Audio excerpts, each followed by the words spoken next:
Good evening. The regular scheduled City Council meeting of San Dimas will come to order. Please rise. Flag salute. I pledge allegiance to the flag of the United States of America and to the republic for which it stands, one nation, under God, indivisible, with liberty and justice for all.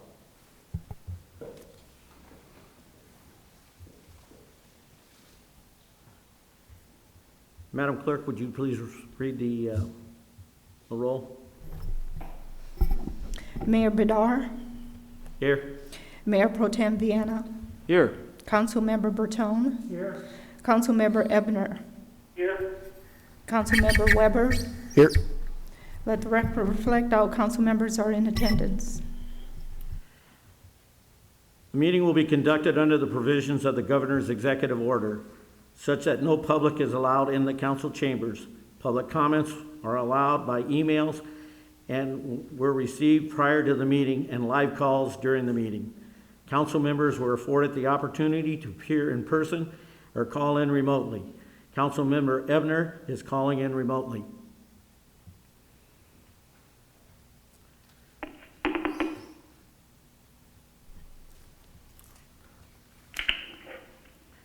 Announcements. It's proclaim May an Older American Recognition Month and recognize honorees.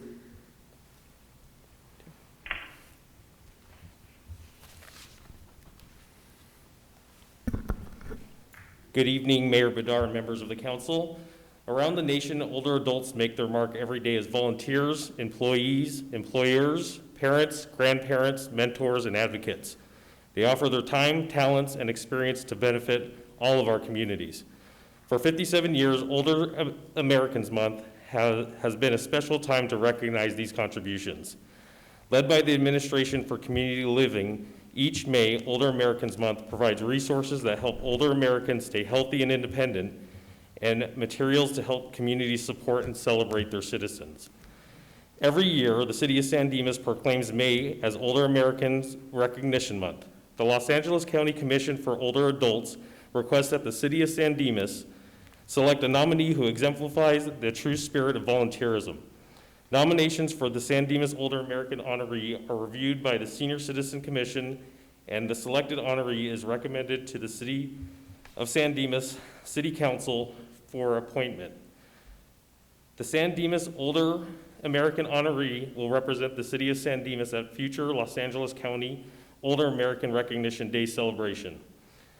We asked the community for their input on who they thought made significant contributions to San Dimas this year.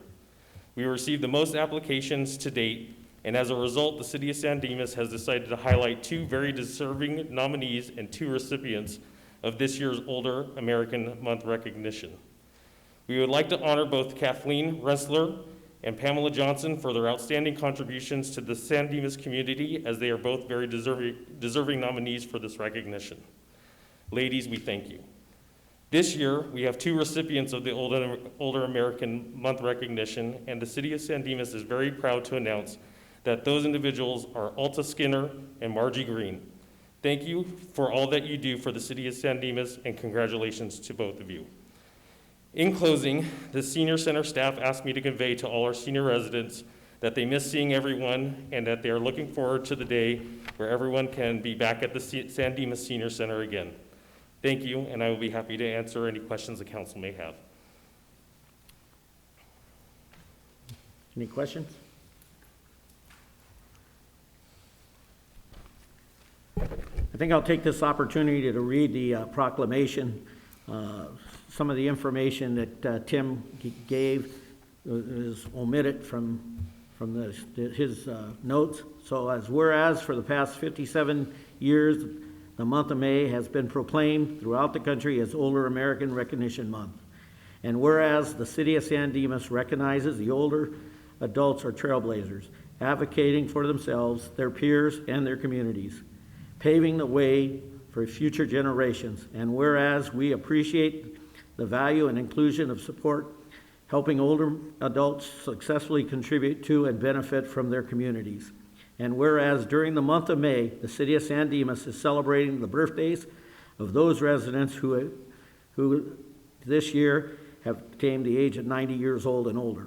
And whereas Margie Green and Alta Skinner have active participants in the senior program, have been selected to represent the city at the Los Angeles County Older American Recognition Celebration in Los Angeles, as well as other events and activities. And whereas the San Dimas Senior Citizens Club, the Bingo Committee, the Senior Citizen Commission are commended for their volunteer commitments and financial contributions for the betterment of San Dimas Senior Citizen Community Center and residents of San Dimas. Now therefore, I, Mayor Emmett Badar, Mayor Pro Tem Ryan Vangena, Council Member Dennis Bertone, John Ebner, and Eric Weber, do hereby proclaim May as Older American Month and urge every citizen to take this month to recognize older adults and people who serve and support as powerful and vital citizens who greatly contribute to this community. In witness thereof, I, Mayor Emmett Badar, hereunto set my hand and cause the seal of the city of San Dimas to be affixed this 12th day of May, 2020. Thank you.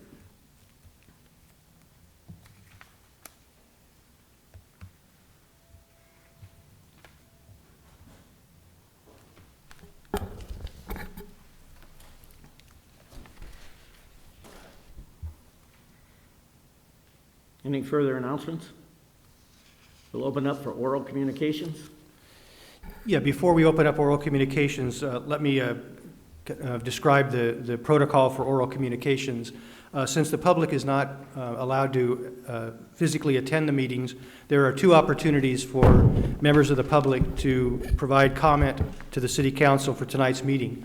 One of them was on the posted agenda. There was an opportunity for individuals to submit emails prior to the City Council meeting that would be included into the record. And if I can call on the City Clerk, I believe we did receive some emails, and she can explain how those emails can be accessed. The City Clerk's office received 13 email messages in support of the Project Room Key item, Motel 6, that I believe appears on the agenda. Those emails have been posted to the city's website under the city agenda page. They've been copied and provided to all of the council members, and they will be entered into the record. Deborah, just for clarification, when you said in support of, you mean in the way I was reading them, they read opposed to the council passing the resolution, correct? Yes, Okay. those emails were in support of Project Room Key being allowed in the city. Okay, thank you. Mm-hmm. The other way that members of the community can participate in oral communications, there are two opportunities that they can call in and express their concerns or make comment on items that are on the agenda or not on the agenda. The first opportunity is in just a few minutes, and this is an opportunity where they can call in and, as I said, make their comments. The City Council, under the provisions of the Brown Act, is not allowed to respond to comments or debate the individuals as they're calling in, but those comments will be part of the city's record. The number that people can call in is on the screen that if you're watching this on television or on our streaming, but the number is 909-394-6206. If you call in, there are several lines that will be called in, and you'll be placed on hold waiting your turn to be patched into the council chambers. There are a few lines that we have, but if those lines get full and you call in, you get a busy signal, please call back and we'll put you in the queue. There are a couple of items that will be pulled from the agenda this evening, and if I can ask the mayor to describe what those items are prior to the oral communications. Item 6A, resolution opposing the county's use of Motel 6 in San Dimas for Project Room Key program. This item is being pulled from the agenda because the city was made aware on Saturday that the county and the Motel 6 have decided not to proceed with this location in San Dimas. We need to pull item 5E from the consent calendar, denial of a claim due to an incorrect description on the agenda. We'll see it on a future agenda. So at this time, we'll open up the lines for oral communications. At this time, the speakers have 3 minutes. They will be timed. There will be a buzz that goes off after when there's 1 minute left of your 3 minutes, and at the end of your 3 minutes, there will be another buzzer that goes off indicating that your time is up. So at this point, Mayor, we can call on opening oral communications. Do we have any calls? One? Thank you for calling this Dimas City Council meeting. You're live. Hi, good evening, City Council members, Mayor. My name is Florencio Briones. I'm the President of the Board of Trustees of the Almani Union High School District. I'd like to read a letter on behalf of our school district tonight. Dear City Council members, the Almani Union High School District is the owner of property located at 678 West Arrow Highway in San Dimas, California, and is a proud member of the San Gabriel Valley community. To meet this unprecedented moment, the City of San Dimas must work together with other local governmental agencies in the San Gabriel Valley to tackle the many challenges relating to COVID-19.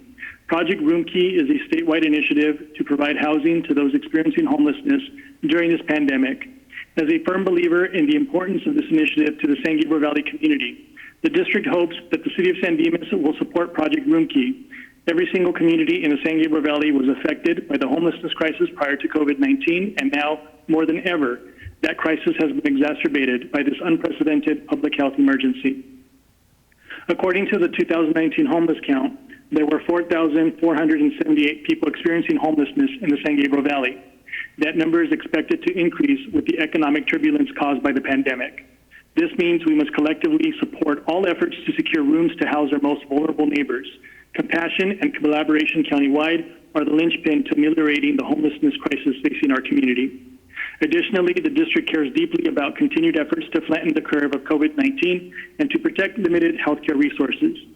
Allowing people to remain unsheltered increases the risk that the virus will continue to spread throughout our community and that healthcare resources will be strained. Without leases of hotels in the San Gabriel Valley, people who are unsheltered will suffer, and we will all suffer. The COVID-19 crisis has made clear that our individual health is intrinsically linked to the health of our neighbors, sheltered or not. As a property owner in the City of San Dimas, the district urges the city to support Project Room Key and its efforts to bring additional sheltering capacity through hotels and motels to prevent further spread of COVID-19. Supporting Project Room Key in San Dimas is an important part of the San Gabriel Valley's overall efforts to respond to COVID-19, and it's the right thing to do for our community. Thank you for listening to me tonight.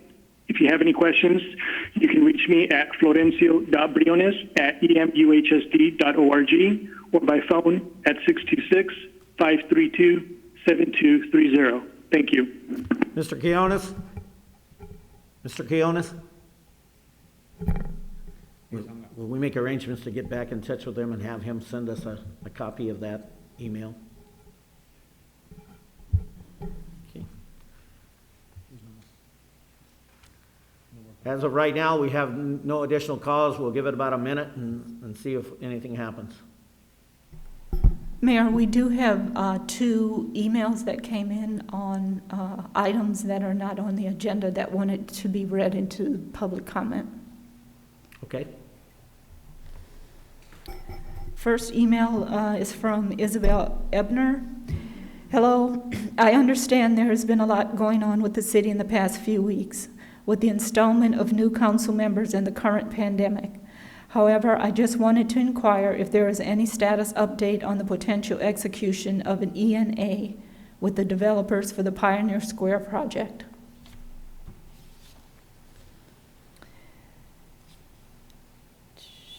The next email is from a resident named David.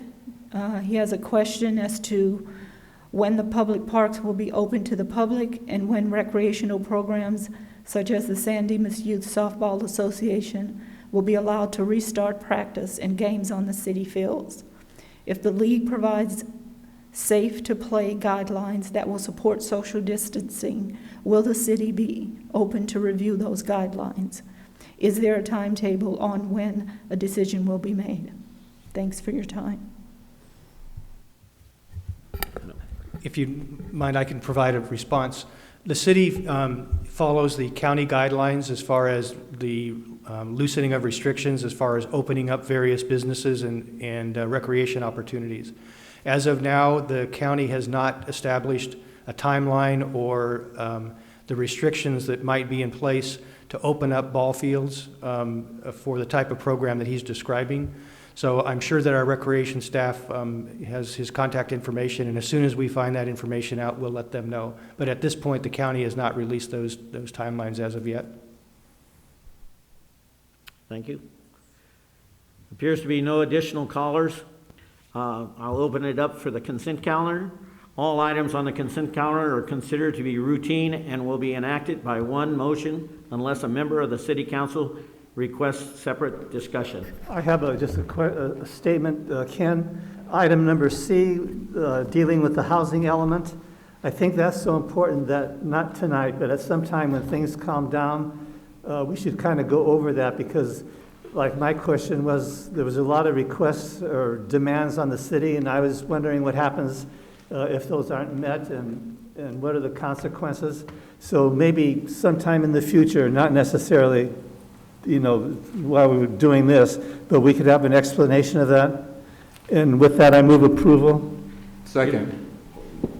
Before you second it, I also received a call today concerning item C, the housing element, and about being a single-use project. That company appears to be that we're taking on, looks like that they're just handle single uses, and we're using them for a global answer and looking for properties within San Dimas. And also the question comes down, we're paying $111,798, and is that all, or is there additional funds going to be needed? Quarter here, quarter there. What's going on? And if so, I would move that we pull item C and maintain it until Dennis we can have a meeting and discuss. If I can call Henry in, I think he probably can answer your questions, if that's okay. Okay. Well then, Mr. Mayor and Dennis, if you're open to the amendment, then I would move we pass the consent calendar but pull item C for further discussion. Second. And also, Mr. Mayor, I want to be clear that item E was also pulled. And So this motion is only for A, B, D, F, and G. so moved. Second. All in favor, roll call.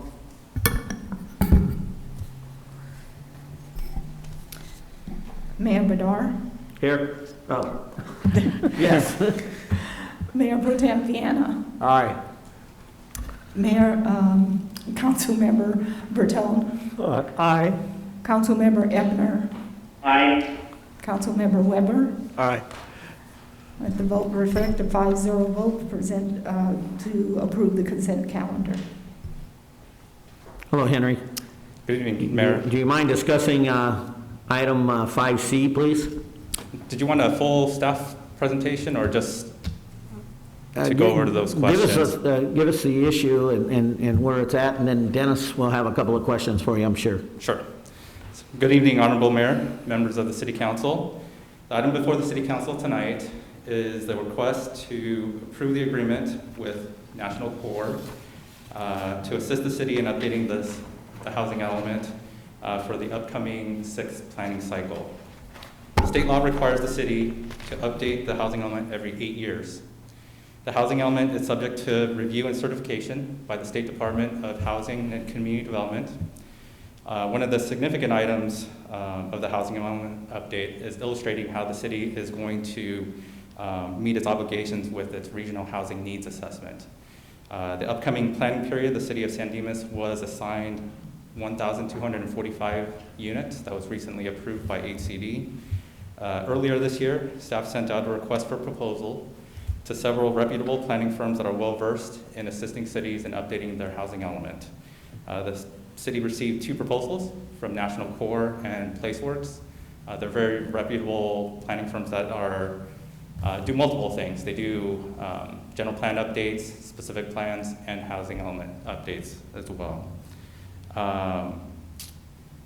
After staff reviewed the proposals in terms of the submitted budget, the proposal approach and presentation, the housing element update experience, the experience of the proposed team members, the scope of work and schedule presented, Staff is recommending the awarding of the contract to National Core.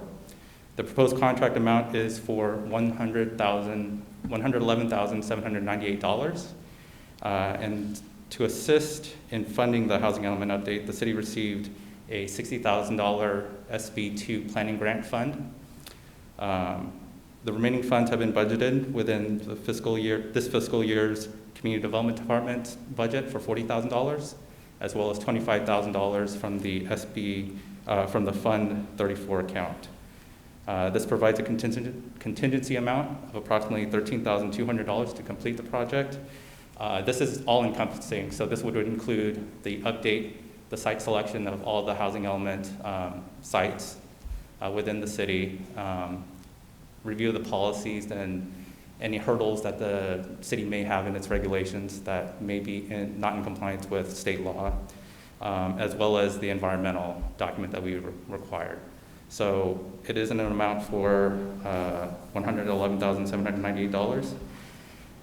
In conclusion, staff recommends that the City Council adopt the Resolution 2020-25 authorizing the city manager or designee to execute an agreement with National Core for the amount of $111,798 for the 6th planning cycle period. This concludes staff's presentation. I'll be happy to answer any questions that the City Council may have. Dennis?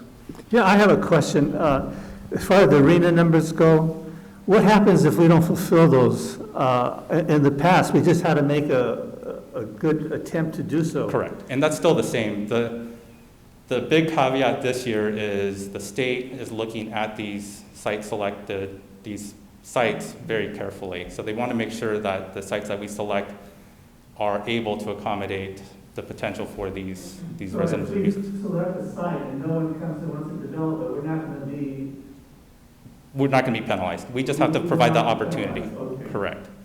Thank you. Thank you. One comment that was made earlier today that I got a phone call from is it appeared that the company that we've chosen appears to specialize in single-type development areas. Do we know that this company performs this function of citywide picking of locations? So within the proposal that gives actual examples, and I actually worked in Chino Hills with one of the vice president of this company on 2 specific plans. I believe our planning manager has worked with this company as well with a previous jurisdiction's housing element update as well. And then there's a number of housing element updates that this company has performed, as well as general plan updates, specific plans, not just, I'm assuming the single project is like a single development, like the Pioneer Square, for example, getting that entitled. They do some of those items, but that's not the only thing that they provide. Super, thank you. Does anyone else have a question for Henry? John? No, I'm good, thank you. Thank you. Okay, do I have a motion? So moved. Second. All in favor, roll call? Mayor Bedar, Here. Mayor Viana, Aye. And here. Mayor Bertone, Councilmember Bertone. Yeah, we're on a roll. Yes. Councilmember Ebner, Here, not there. Aye. Councilmember Weber. Aye. Let the vote reflect a 5-0 count. Thank you, Henry. Just a clarification for me, please forgive me, but in my 27 seconds of learning how to be a mayor, one of the things that was brought up is that I should vote last. Is that some kind of a protocol, or is that just some kind of a, I guess we'll ask the city I don't think attorney there's that. any rule about that, but that usually is Well, my I know experience that all when the it years I comes. was with Kurt, that's what he did, but, it's, okay. Okay. All right, I have no problem with one way or the other, but it just dawned on me that somebody told me that, so I just want to get it clear. Well, the city attorney is correct. I've never read anything where that is something that is required, or that there's a code that says you have to do that. But it's easier to go in alphabetical order to remember where I am in the minutes and how I record it, so. All right. For right now, let's do it that way, but I'll talk with Jeff about that later. Okay? Thank you. Okay, other business? The 2021 budget update, budget process and revenue projections.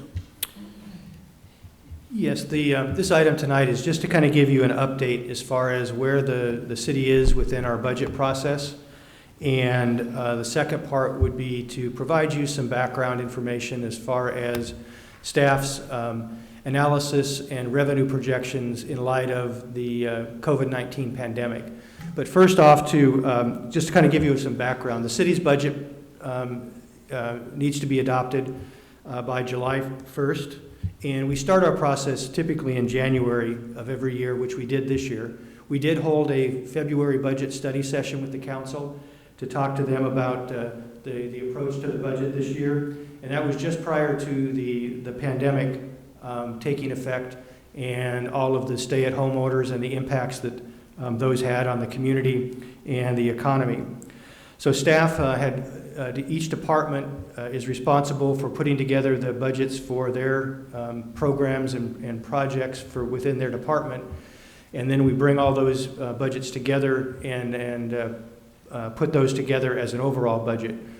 When the pandemic appeared that it was going to have some longevity and would have some impact on our budget process, we kind of changed gears a little bit and asked departments to, in light of the loss in revenue, to take a different look at how we might be approaching the budget. And so we kind of changed gears a little bit, which put us a little bit behind our adopted schedule. So we've modified the schedule, and where we are today is that we've already gone through at a staff level about 3 iterations of a budget as far as making some adjustments and corrections. And so we have a draft budget that includes all of the items that each department had submitted in their preliminary budget for consideration. And then also anticipating that we would be having a significant loss of revenue, we asked each department to put together what we're calling an emergency budget. And this would be one where they took a look at if we really needed to make some significant deferrals of some of our projects and reductions in some of our expenditures, what that might look like. Then the next step would be that we would like to have our first meeting with the council to review the preliminary budget. And we are suggesting a special city council meeting next week, and in a couple minutes we'll get to the council's desire to schedule that. And at that time, the council has expressed that they would like each department to go through all of their projects and their programs and any personnel adjustments that they would like to consider for the budget, and then we can get some direction from the city council given that information. Then we would propose that we would have a second meeting with the city council, a budget study session prior to your May 26th meeting, where we would have bring back to you some suggested changes based upon your direction, and then possibly have another study session the week of June 1st if we need to, if we still have some refining of what we need to do with the budget. And then we would have a draft budget before you, your first meeting in June, which would allow for us to adopt a final budget the second meeting in June. So there is plenty of time between now and the final budget adoption for a lot of give and take and a lot of decisions that need to be made. And so that's the kind of the revised outline that we are proposing to the City Council. Are there any questions regarding the budget outline and process before I get into the revenue projections? In looking for a possible meeting date for next week for a special study session, if you could look at your calendars, and if anybody has any conflicts that they see on any night next week, We are thinking that maybe the preferred night might be Wednesday of next week. Does anyone have a conflict with that? That would be on the 20th? That would be on the 20th, yes. I'm okay. That's fine with me. I have no conflict. Does anyone have a time conflict or a preference as far as what time we would start? Excuse me. Well, it has to start, I have a Zoom meeting that day from like 1 to 3:30. Okay. But as far as the evening time, Fine. is there, 6 would be fine for me. is 6 o'clock? I can start as early as 6. Okay, so maybe 6 o'clock? That works for me. I'm okay. Okay. Now, the format would be that since the public, it is an open public meeting, but the public will not be allowed to participate in person. The intention would be that we would hold the study session in the chambers so that we can televise it and we can allow for call-in comments and that we can do PowerPoint presentations so the public can actually visually see what's being discussed. I think that'd be preferred. Okay, good. So just before we present this budget to you next week, we wanted to put some things in context as far as the financial impacts of the COVID-19 pandemic. And so we put together just a really brief PowerPoint presentation. So just as far as a time frame, the first slide indicates, that believe it or not, the pandemic has been with us for just going on 2 months now. The first state of emergency was declared by the governor on March 12th, and the stay-at-home orders were put into place March 19th. So that was the point when many of our businesses were closed, and people were staying at home and limited to their shopping and their ability to move about. As most of you are aware, that just last week, the state and LA County started to open up non-emergency businesses and locations, and there are discussions that those non-emergency types of businesses and locations would be expanded in the upcoming weeks and months. Next slide. And again, this is just kind of a recap. We're all aware of that the businesses were closed, city facilities were closed, as well as trails and parks, including golf courses. Many businesses had their employees either teleworking or furloughed or laid off because of business closures, and the social distancing and face masking requirements were put into place and continue to be in place. Next. So there are a number of revenue sources that the city has that are impacted by the pandemic and the closures. I think a lot of people assume some of them up front, such as sales tax. But each one of these categories are revenue sources that have been impacted. Sales tax, our transit occupancy tax, which is the bedroom tax for our hotels.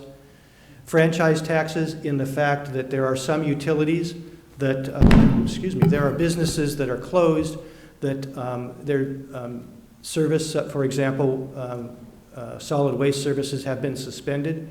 So the utility companies are not collecting the fees for those services, and we have a franchise tax on all of our utilities, so those revenues will be decreased. Our business license tax, we renew our business license on a quarterly basis, and so the second quarter of this calendar year, we made the decision not to mail out our renewals for those businesses because so many businesses are closed. We wanted to hold off on that. And we don't know when businesses start to reopen, how many businesses may not be able to reopen or may be delayed in their reopening. So we do know that we're going to have some impact on our business license tax. When this all stay-at-home order went into effect, we suspended our overnight parking enforcement. So all of our parking permit revenue and citation revenue has been suspended. Our building rentals, since we are no longer able to, during this time period, rent out the community building and the senior center and our other facilities, that revenue is suspended. Building permit activity, though we've had some permit activity, there's been a significant decline in the number of permits that have been pulled, as well as planning fees. We do have some projects that have been in the planning hopper for some time, where we're continuing to do plan checks, but there are very few new planning projects that have been submitted during this time period. The golf course, their operations have been suspended, and so we are losing not only the lease rent from the golf course, but also their annual revenue that they collect in aggregate. If there's excess revenue that goes above and beyond the expenses, that goes to pay down a loan that the city made to the golf course many years ago. So that loan repayment will probably be suspended this year. Recreation charges and fees with the suspension of our recreation programs, not only for the second quarter, but most likely a number of programs during the summer. The spring and summer quarters happen to be our two largest quarters for recreation programs, so we will be losing the revenue from those two quarters. Interest earnings, because of the impact on the economy and the market, stock market, our interest earnings are going to be under projected from what we had originally projected in the budget. And then again, the lease payments for some of our leased operations, for example, the restaurant at the Walker House, the Sycamore Canyon Equestrian Center, and also the golf course are impacted because those businesses have been shut down during this pandemic. So the next slide, next two slides kind of give you, then in addition to the general fund, the revenue sources that I just described previously are general fund revenues. We do have some of our special funds where those revenue sources are tied to sales tax or gas tax, which will also be impacted. We don't know yet because those formulas are calculated by either the state or the county, but some of those sources include gas tax, our Proposition A and C, which are paratransit and road repair dollars, as well as Measure R and Measure M, which are road repair dollars, which are based upon sales tax. And then the Road Maintenance and Rehabilitation Act is a combination of sales tax and DMV fees will also be impacted, but we're not quite sure the exact amount. And as I mentioned before, the Walker House rent and the golf course lease. So the next slide is just a graph that shows you in a graph form, some of our major sales tax or tax bases, and looking back over the last 5 years, and then projecting what we anticipate the decrease will be this current fiscal year, and also looking forward to 2021. So it's kind of hard to tell on a graph. There's a chart that's a couple slides from now that'll actually give you dollar amounts, but you can see that sales tax being the yellow, and TOT being the blue, franchise tax being the green, and business license tax being the red, that our revised estimates in 1920 and then also projecting out to 2021, you can see there's a significant decline in those projections for this year and next year. Then on the next slide, these are the fees that are impacted, so the white being the building fees. It's kind of hard to see, but the green being the planning fees. Parking permit citations are the brownish color, recreation class fees, building permit fees, and golf course repayment loans. So you can see the decline in the graphs for our fees over the next couple months and next year. So the next chart, though, really is the key as far as the actual numbers. And so the sources that we've used in projecting our revenue decline for this current fiscal year and next year are a combination of, we have some consultants that we use year after year who help us with our sales tax and our property tax projections. We also, the League of California Cities a couple weeks ago did a survey of cities across the state and asked for our estimated loss of revenues over the next couple of years, and they used some of their economists that they use to assist in some of the projections. Then we know what our year-to-date revenues are for many of these categories, and we know that in some of these categories we're not going to receive any additional revenue for the remainder of this year. So we're pretty confident in most of the numbers that we've anticipated for the revised current fiscal year, which are these columns here. So this is the anticipated budget that we budgeted for our revenues. This is what we're estimating the revised amount will be, and this is the loss for this current fiscal year and the percentage. So using sales tax as an example, we estimated or budgeted 6.8 million. We think it's going to be closer to 6.1, about a $700,000 loss this current year.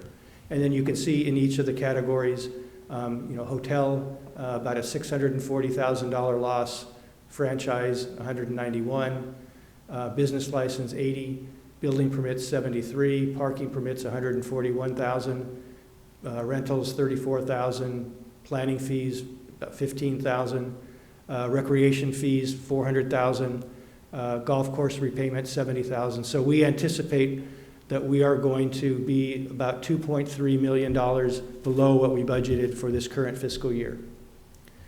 And then projecting out next year, and again, these are more projections because we don't know when the economic recovery will really take place and really kick in. So again, we relied on our consultants and economists and just used some projections. But again, these will be fluid numbers depending on whether the economic recovery starts to kick in more over the next couple months, or if it really doesn't kick in till the end of summer or even into the fall. These numbers will need to be adjusted.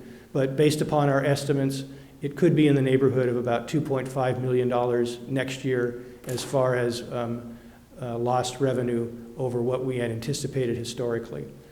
So as you can see, those are pretty significant numbers when we talk about a general fund budget of just under $20 million.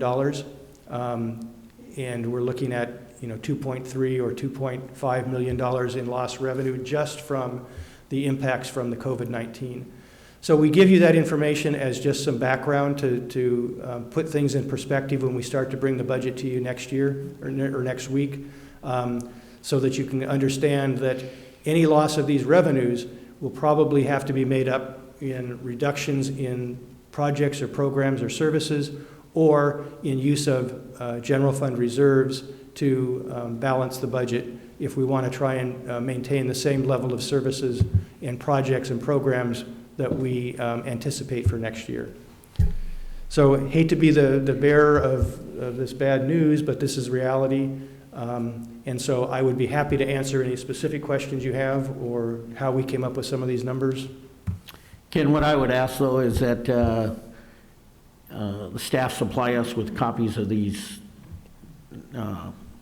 numbers and stuff.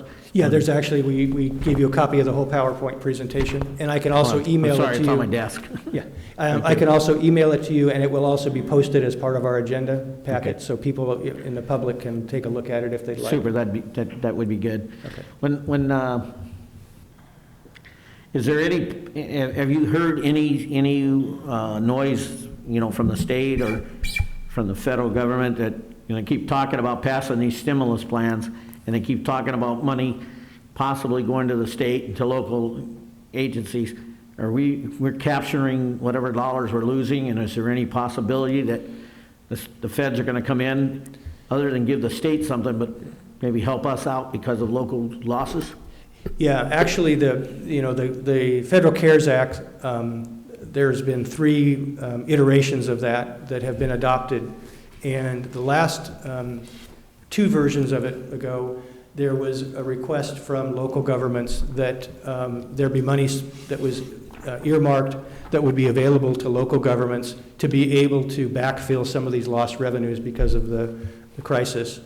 What was adopted was backfilling money to local governments, but only those that had populations of over 500,000 in population. So smaller cities were not included in that. The iteration of the CARES Act that was adopted 2 weeks ago, there was a big push by, I know, League of California Cities, and we wrote a letter to the federal government asking that small cities be included in that funding, and we were not. There is a CARES Act bill that was just introduced yesterday, and I just got some information from Congresswoman Napolitano's aide this afternoon, that as of now, the Assembly version does include funding for local governments of population less than 500,000 that would be available for backfilling some lost revenue, as well as paying for expenses due to the pandemic. So I am drafting, or actually redrafting, the same letter that we sent them 2 weeks ago in support of the Congress, including that kind of backfill for local governments. What we're also putting pressure on the state through the League of California Cities, because the state is getting money for their lost revenue, and they have the ability to trickle that down to local governments, but at this point the state has chosen not to. So we're also putting pressure through the league on the state to try and get some of that money for our economic recovery. Thank you. Why didn't that surprise me? Which one? Either, any of it. Ken, this is John. Can you email me a copy of that?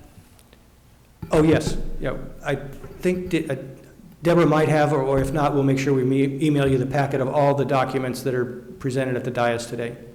I've got a lot of stuff, but I don't know if I got that. But anyway, Okay. but email would be good. Okay, no problem. You know, which brings up another subject. The fact is that when we broadcast, like we're broadcasting right now, these numbers and all this information can't be read by anybody out there that's watching it on television. I mean, the numbers are, it's so blurry and things like that. I mean, I've tried to go back and watch it, and I can't make heads or tails of it. So we need to really talk about how we're going to improve this system. And I realize money's our problem right now, but the reality is the people out there will be ringing the phone off the hook tomorrow asking about this, because there are people, more and more people watching now because of they got nothing else to watch on television.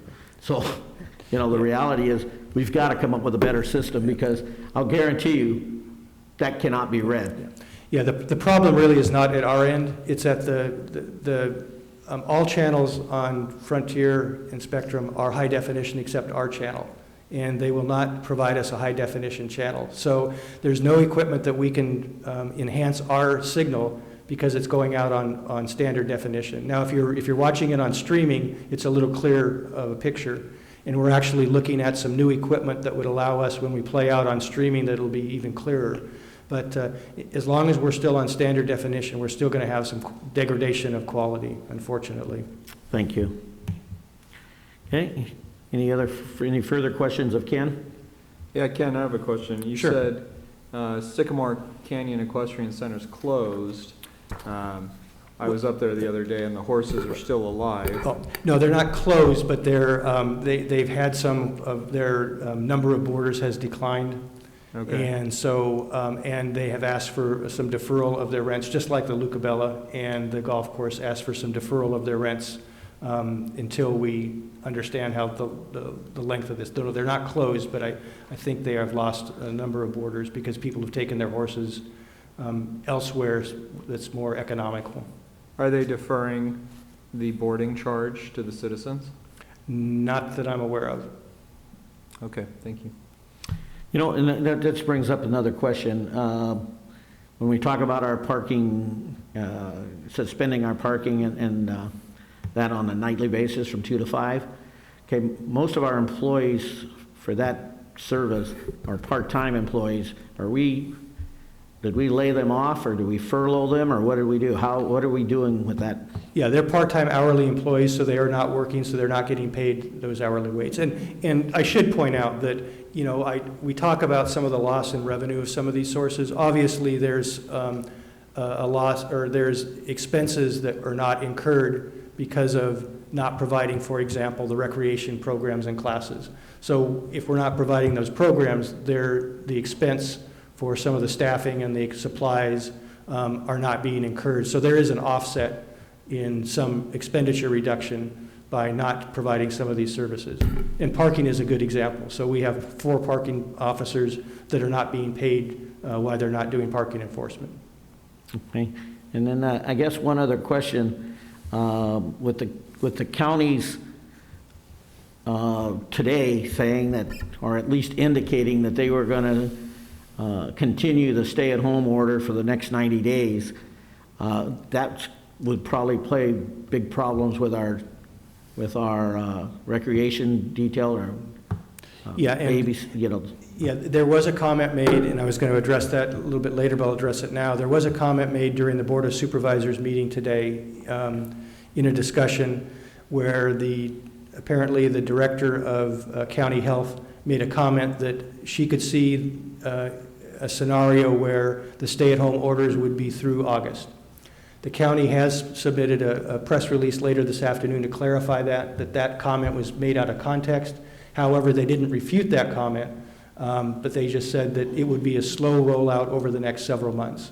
So we've anticipated in some of our revenue projections that we would probably have impacts of revenue loss at least through the summer for some of these categories, and again, even longer, because there is discussions that, things like large gatherings would not be allowed through the end of until 2021. And so there might be some, example, transit occupancy tax may continue to lag if there's people who aren't traveling, going on vacation or business conventions, or the Fairplex not operating any activities. We get a lot of our hotel guests from Fairplex activities. And schools, if there's no graduations, we get a lot of hotel traffic from people who come to graduations for the surrounding universities. So the longer those types of activities are suspended, our TOT would be directly impacted by those. Super, thank you. Any other questions? John? Yes, regarding the part-time employees, enforcement officers and people like that who are our employees. Now, Ken, first of all, they're basically furloughed at this point, right? They're not let go.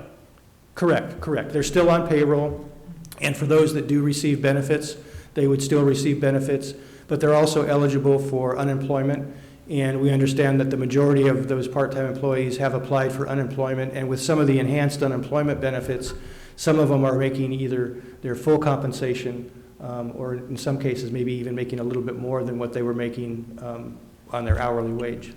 And that's what I'm interested in. So, and that's good that they're able to file for unemployment. I was wondering if you could find out about all those employees who are part-time. And I'm not sure if we want to include summer recreation staff or not, because I don't know if they had really been hired yet. But whoever's part-time and would be getting a paycheck of some kind or another, to make sure that they're either getting unemployment, and if they're not, why not? Maybe they need some help in applying. If there are cases where they're not eligible, and I don't know the rules for that, but the goal would be to make sure that come up with some creative way of making sure that people are being able to not go without a paycheck at all, a paycheck or unemployment. So I'd be interested in that for the budget. Okay, we'll try and get some more information to present back to you next week. Okay, the idea is that we've got a small enough staff to where we could really, make sure we show we care about each and every one of them individually and what their circumstances are. That's the whole idea, and it's kind of neat because we're a small city, we can do it. Okay. Okay, thanks. If there's nothing further, then we will prepare then for a budget study session for next Wednesday, the 20th at 6 o'clock. Thank you. Okay, Civic Center Park Sidewalk Improvement Project update. Yeah, Sherry Garwick's going to give that presentation. She'll be here in just a minute.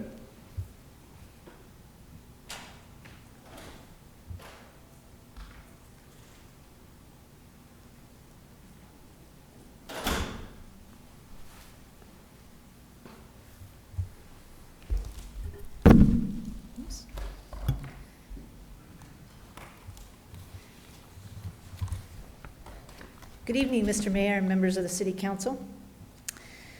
Staff is nearing completion of design for the sidewalk and lighting at the Civic Center Park.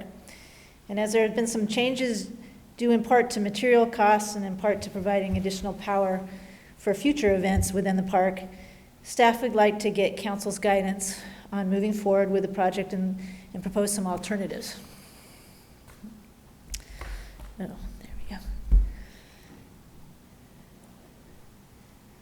So for those not familiar with the area, Civic Center Park is located north of City Hall, which is north of Bonita Avenue and east of San Dimas Avenue. It is one of the most used parks in the city, hosting weekly events in the summer, such as music and movies in the park, and many annual events, such as the city's birthday barbecue and the family festival. Over the years, the city has received requests for sidewalk around Civic Center Park. And in 2019, City Council allocated funding for the proposed sidewalk and lighting improvements. The original project called for sidewalk and lighting on the west side of the park and on the north side of the park. And included in the project was, as I said, street lighting in the park, as well as trees planted in the tree wells provided by the sidewalk. Also in the original proposal was street lights on Iglesia south of 1st Street and street lights on 2nd Street east of the library entrance up here. So the funding allocated was $221,000 in lighting funds and then $86,000 in concrete improvements for a total of $307,000.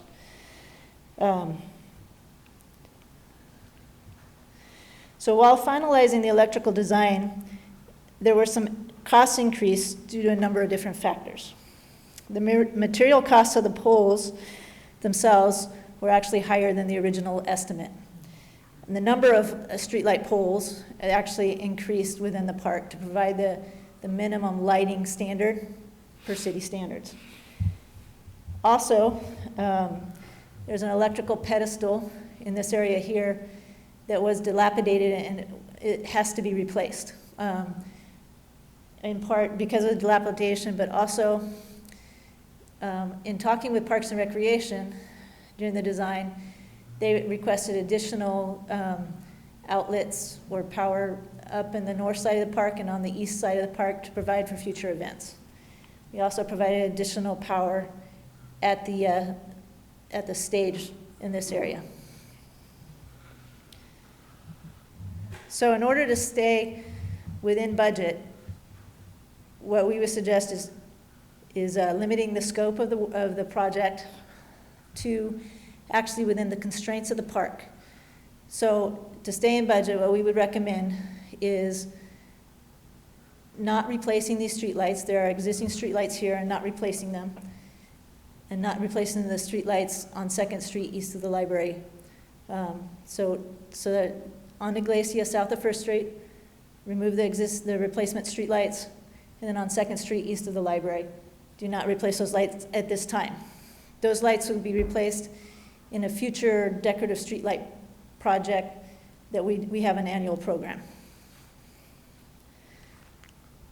So if that is our proposed alternate one, and you can see there's sidewalk on the west side, sidewalk on the north side, and there is actually existing sidewalk here that will not be touched. It will remain in place.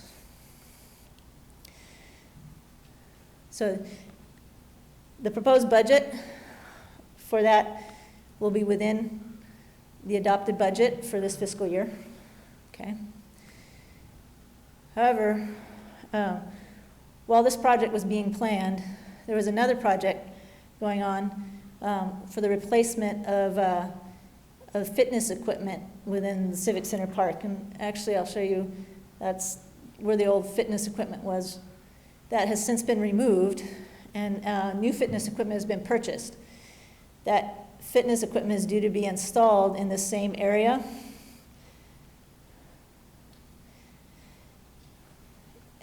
And it's actually going to be a larger pad, and I'll show you some of the equipment. Here's a rendering of the proposed equipment. You can see the equipment, but underneath it is a concrete pad. And you can see these, that there's a canopy over the top. Those are all foundations that need to be installed as well in order to install the fitness equipment. There's some renderings of the fitness equipment. But since the fitness equipment's going in, one of the requirements will be that there needs to be ADA parking adjacent to where the fitness equipment's going in. This is an example of an ADA parking stall that's in the downtown. One of the differences will be the sidewalk is actually going to be adjacent to the curb in this parking stall that will be at Civic Center Park, or would be. So this would be since these are concrete improvements for the fitness equipment pad and the foundations, as well as the ADA parking stall, staff is recommending that we include this project with the proposed sidewalk project. So if we did that, we'd have sidewalk on the west side and lighting, as well as trees, and then sidewalk and trees and lighting on the north side. You'd have the concrete pad for the fitness equipment and the ADA parking stall. Okay. The total cost on that project would be $342,000. So you'll notice the original project was entitled at $307,000. This is $342,000, and I'm asking for $75,000. The numbers, I just wanted to explain the numbers to you. So it has to do with the funding source. So the electrical improvements are being funded through restricted funds, which is our Fund 7. It's restricted to lighting improvements only. Okay, lighting and electrical improvements. So any of the okay, so the sidewalk's actually being funded through Fund 22. So even in the original allocation, there was a percentage, $221,000 from lighting funds, and then $86,000 from Fund 22 for the concrete improvements. Okay, so in here, what'll end up happening is we need $75,000 more for the concrete improvements. Sorry. Okay. And that money's already been allocated except for the $75,000? Yes. Yes. Okay. So that's the funding. Why the numbers look a little bit strange. Okay. But one of the things we'd like you to consider is, since we're doing all these improvements in the park, which are on the west side, the north side, and over here, it might be a good time to actually do the improvements on the east side as well. If we install the sidewalk on the east side, there'll actually be a loop for people who want to do the fitness equipment and do an actual circuit for aerobics or whatever. They could, it'd be more attractive for seniors who want to do the fitness equipment and then take a walk afterwards. So we believe that this is a good time actually would be a good time to add the sidewalk on the east side, even though economically it's not a great time, but we believe that there would be some economy of scale, because we're actually already doing the work. The equipment needed is already there. But if we do the sidewalk on this east side, we also need lighting. Okay, so it'll drive up the lighting costs somewhat. So if we added this east side, it'd add $50,000 to the actual what we were already requesting, which would be for a total of $125,000. Okay, so but for that we would get sidewalk on all around the perimeter of the park, and lighting as well. So that would be the ultimate cost, would be approximately $432,000.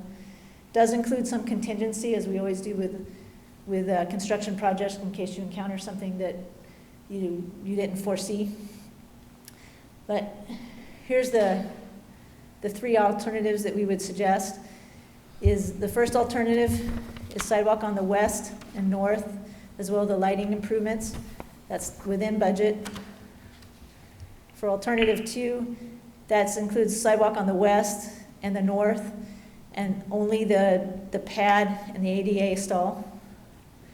But what we think is you may want to consider is having the sidewalk all around the perimeter of the park, and we believe that the community would probably get the best use out of that third option.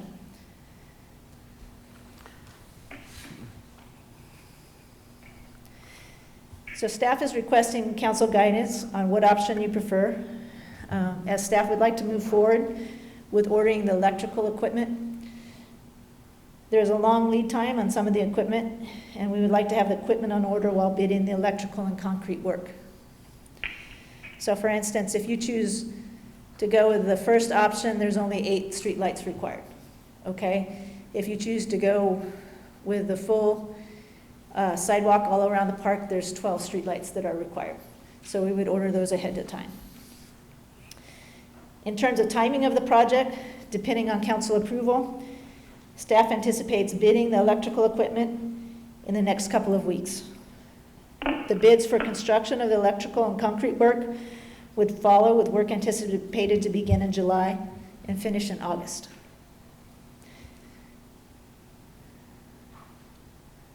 And this is a picture of the streetlight that we're proposing to put inside the park. This concludes my presentation. I would be happy to answer any questions you may have. You know, I have a question for the city manager. Personally, I like option number 3, but can we afford it? I mean, we're adding, it's $100,000 more than option 2. Can we afford to do this at this time? There's, as Sherry mentioned, there's 2 sources of funding for this. The electrical part of it, the street lights and the electrical, come from our lighting district, which has a pretty healthy reserve and can only be used for lighting projects. So we can absorb the electrical enhancements out of the lighting fund. The balance of the project, the concrete work, was budgeted, as Sherry mentioned, at a certain funding level. Any additional funds would either have to come from reserves, or there is money in one of our park development funds which could fund either option 2 or 3, but that would draw down all the balance in that park fund, which would make that fund unavailable for any park projects for next year. So there is money in that park fund to absorb either option 2 or 3, but it would be drawing down park development funds for future park projects. It makes a lot of sense to do option number 2, because, as you said, if you put in that pad later, it may destroy the sidewalk and everything. So that makes a lot of sense.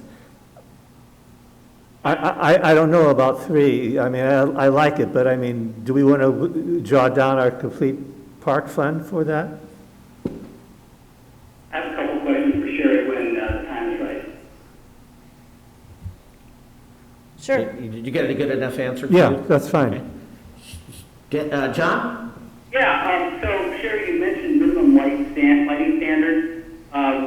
What is that the same as regular street lights, or is there a different standard for the park? So what we propose is to put the regular sidewalk streetlight standards, which is 0.2-foot candles. So it's what you would see on a normal street. Got it. Okay, no problem. Now, you were saying that to save money, you were going to delete some streetlights south of 2nd Street on the Glacier. Are those ones that you would have been putting on the west side of the street, or which ones are those that you're deleting? So we're on Iglesia, south of 1st Street. So, south of 1st Street. Right. Yeah, there is none within the park. The streetlights would be on the actually on the east side of the street along the park. So we're okay. Got it. Now, so it would be around the perimeter of the park. That brings up a question though. On 2nd Street, are we doing streetlights on both sides of the street? No, the plan was always to put streetlights on the perimeter of the park. So okay. So eventually, if we chose to do the nostalgic streetlights on 2nd Street, in that block between Iglesia and Walnut, wouldn't it be typical that we would have alternate sides with the streetlights as opposed to having them all on one side? Typically, that is correct. If we do it this way, with putting them all on one side, I mean, how does that affect the lighting and the lighting standard you're talking about on the north side of the street? So there are existing streetlights on the north side. What we did on the photometrics, we looked at the lighting on the park itself, just on the park sidewalk, and did not address what's on the north side. Typically, what would happen is we would replace the streetlights on the north side when we did a nostalgic streetlight project. Right, yeah. Okay, my only other question really, besides when we discuss everything, is the actual intersection of Second and Iglesia. You have the sidewalk up against the street there. Now, why is it there, and why don't we continue a parkway around that? And I know we obviously the ADA ramps and stuff like that, but why? I mean, most streets, when it comes to a corner, like on the opposite of the street, has a parkway, all the way up to the corner almost until they get to the, for the ADA ramp. Well, the ADA would require the concrete adjacent to the curb at the corner location. We dived it into, there's a planter up there on the northwest corner there that we were trying to avoid damaging or minimize our impact on. And I know what you're talking about there. I can see it on the map. But it seems like you could go a lot closer, like from where the walkway to the stage is, and before you had to veer in to the street there. Okay, we can look at that. Okay, thanks a lot. Sure. Just quickly, my understanding is that the exercise equipment has already been purchased and it's sitting waiting for this project to be, the pad to be poured in. Yes. Completely correct. Okay. It has been purchased. So I have difficulty on one hand reconciling this project, knowing its history, and I think there's been a long time this project's been on the books, and I think there's community members that have been very passionate about this issue and this park and this project. I think if council's going to consider this, I mean, on one hand, I think we just pour the pad for the concrete and put the equipment in that we've already purchased, and table the rest of it. But on the other hand, I think if we're going to do it, we should just do it right, and I'd be inclined, I think, to be favorable of option 3. I think, ultimately the utility of the park and the place that we're at in time, with the pandemic and everything else, people are in fact using the parks. I think it's going to be more important in the future. People may have different expectations of the parks moving forward as we're moving through recovery. So I can't even believe I'm going to say it, but I'd make a motion to move forward with alternative number 3 and appropriate the funding. Discussion? Yeah, I have a question. So remind me, Sherry, the difference in the budget, not counting the restricted fund. What's the difference between option 1 and alternative 1 and alternative 3?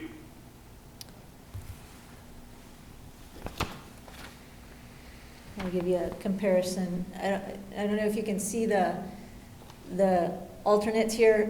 The alternate 1 is a total of $276,000 is what our estimate is. Option 3 is $432,000. So alternate 1 is within budget by $30,000 or so. Alternate 3 would require that we appropriate about $125,000, and of that $125,000, $30,000 would come from the restricted lighting funds and about $95,000 from a park fund. And what is that going to do to the Parks Fund? It would pretty much draw that park fund down to 0 or close to that, I believe. I'm typically in favor of, I'm typically in favor of anything we can do for recreation and doing that. Right now, this is a one-off, and we're not looking at it in context of the entire budget. But $100,000 approximately that we're taking out of money that can be used for other things, when we're talking about a budget shortfall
Sherry, when you said, or Ken, when you said 95,000 out of the park fund would nearly liquidate that entire account?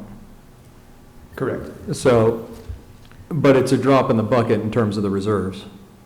I wouldn't mind reserve appropriation or even splitting a draw out of the reserves, half of the 90 and then half out of the park fund. I think what's important is that I hear everything John's saying, but I think that the communities, if you go to the parks, and right now life is different, and there is no end in sight at this point, I think it's important that we have options for people, and I think this project probably would be done, and we would still be struggling to get back to normal.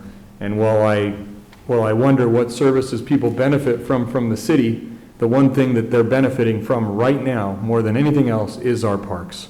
And I think it's important that this specific equipment that I believe was purchased was ADA compliant. Yes. And it services seniors and is available to our seniors. I think that is very important. And I think it's also right here in the downtown area and easily accessible to those folks. So for those reasons, I still support the motion as it's. You know, the thing about this park, it is used by the entire city. It's not specifically like the Villa Verde Park is mainly used by Villa Verde people, and same with other parks. But this park is equally, I think, used by the entire city. So it doesn't bother me to take money from another place and put it here. Well, don't get me wrong. I'm in favor of the exercise equipment and everything else. I'm looking at a picture of it, though, and will this exercise equipment be available during the restrictions we have in place where playgrounds, ball fields, and everything else are roped off and can't be used? Right. Well, I was going to say that under the current orders, all playground equipment, including this type of equipment, would be restricted until those orders are lifted. I just don't think we can foresee the future, and I guess I'll just have to take the fiscally conservative position and say that we need to wait and see before we invest the money. I'm not against the proposal, but it's just the money that we literally don't have right now. We have it in our reserves, obviously, but I'd like to see that put up against the other projects that we would like to draw reserves from, because that's what we'll probably have to do. But anyway, so that's my argument against doing alternative 3, but I'll just leave it at that. Sherry, how much are the trees in this project? I believe we've allocated 15,000 for irrigation, trees, and some DG. I'm good with that.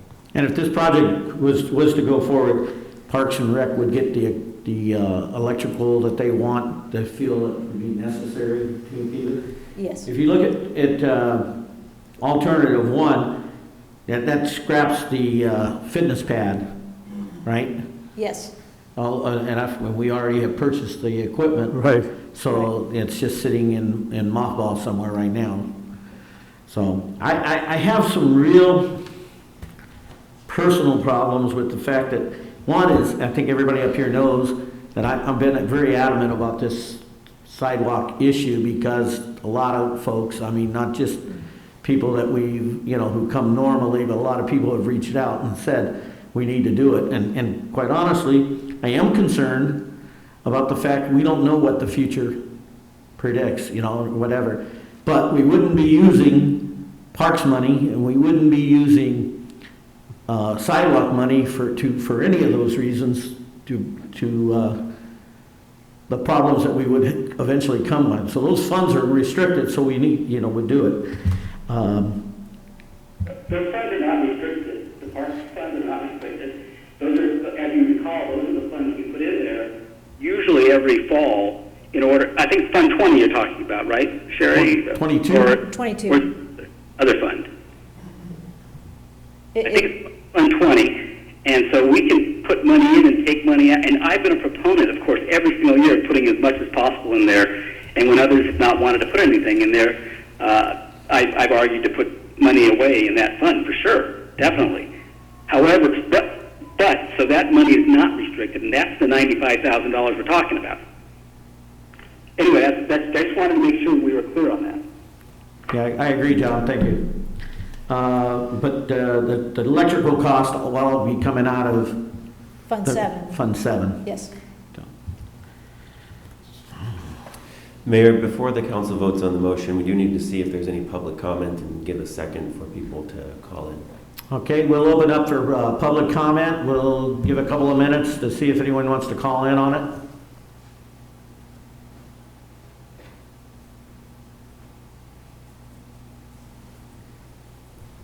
Jeff, would I need in the motion then to clarify the funding source? So if it was, the motion would be essentially for alternative 3 with splitting a draw from the reserves of half of what otherwise would come out of the park fund?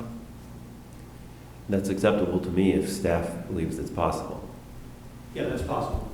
Are you good with that, Dennis? Yes. So split the cost between half of it coming from reserves and half coming in from the park reserves. And then the lighting is the lighting. The lighting. Okay. Yeah.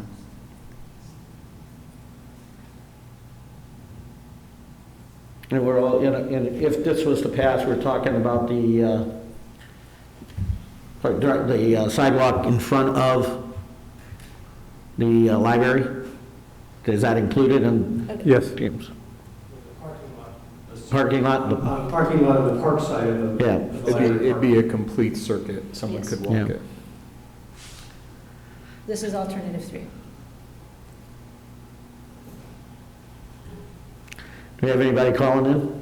No. Okay, we'll call it back. We have a motion and a second. We'll do a roll call.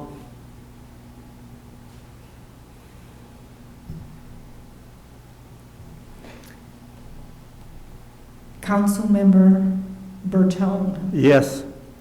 Councilmember Ebner, No. Mayor Pro Tem Viana, Aye. Councilmember Weber, Aye. Mayor Bedar. Aye. Let the record reflect the vote was 4-1 in favor of. Thank you.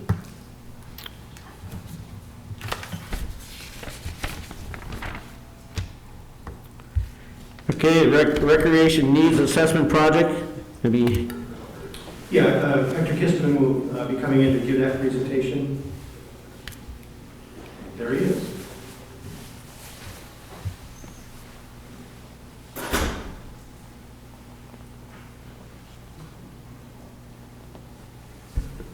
Good evening, Mr. Mayor, members of council. Before you, I have a staff report to discuss the Parks and Recreation Needs Assessment in regards to community outreach, virtual town hall, and stakeholder interviews. So in this fiscal year, 1920, the City Council approved funding to conduct a Parks and Recreation Needs Assessment. The purpose of this assessment is to develop a comprehensive master plan designed to guide the council in its policy and decision-making process and for future direction and planning efforts. The process of the needs assessment began in February of this year and is scheduled for completion in October. However, due to the COVID-19 pandemic and the order executed by state and local jurisdiction, the project has temporarily been put on hold, awaiting further instructions from state and local health officials. Because there's no indication at this time that the restrictions will be lifted or relaxed, staff recommends that the council approve moving forward with a community engagement process using virtual town hall meetings, workshops, and interviews with stakeholders. This would also include and engage the public through a public outreach campaign with the use of social media platforms. So presently, as it shows here in the, we are here and we're kind of at a halt because typically this is when you would do your regular town hall meetings and workshops. Since the start of the pandemic and closure of city facilities, the department has continued providing services and programs to the community through virtual recreation and through collective effort, including the city's PIO, the LA County Sheriff's Department, the Chamber of Commerce, local volunteers, and a very willing staff. Such programs include the Easter egg hunt, the Dash, the Arbor Day, social media, that was done, some videos that we've done on social media, and lastly, the San Dimas Cares Project. So all metrics collected and analyzed demonstrate that each of these events or projects have resulted in outstanding feedback and participation by the community. Attached in the staff report are some indications of how many hits and views we've had on some of those things. Now, phase 1 and 2 have already been done, and we find ourselves at phase 3 of this project.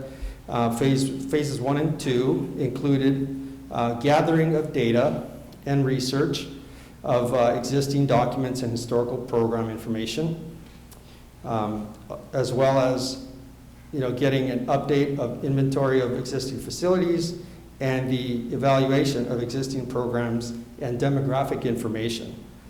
The evaluation of the existing conditions of each park, facility, trails, and potential park sites is well underway, as well as the evaluation of existing recreation programs, attendance, use of space, consistency, consistent with current recreation trends and leisure services industry. Phase 3 is a community outreach program which would include scoping sessions, stakeholder interviews, community surveys, and polls. The scoping session would be conducted via a virtual town hall meeting using social media platforms such as Facebook Live or YouTube Live, and a live-only broadcast with participant polling. Meetings in this platform are suitable for specific and general feedback from the participants during, pre, and post-meeting. Virtual meetings allow more flexibility for members of the community to participate and engage, especially for members of the community who may not be as comfortable with expressing opinions in a public setting.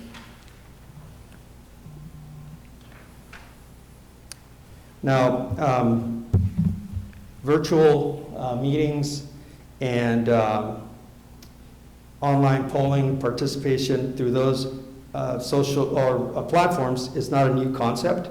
It has been done for years in some communities and to a very positive result. The idea would be to, starting on the 14th, start sending out emails to approved stakeholders and with questionnaires, and then conduct stakeholder meetings via Zoom or one other ways of communicating. So those meetings would all be done virtually.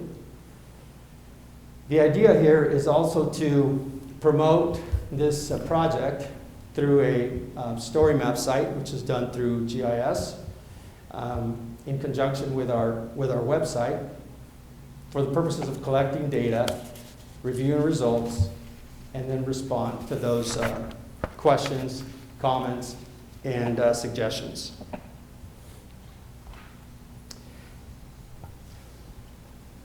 Community surveys. Hector, Yes. when you talk about story map site, you're talking about using GIS data to specifically target people in an area?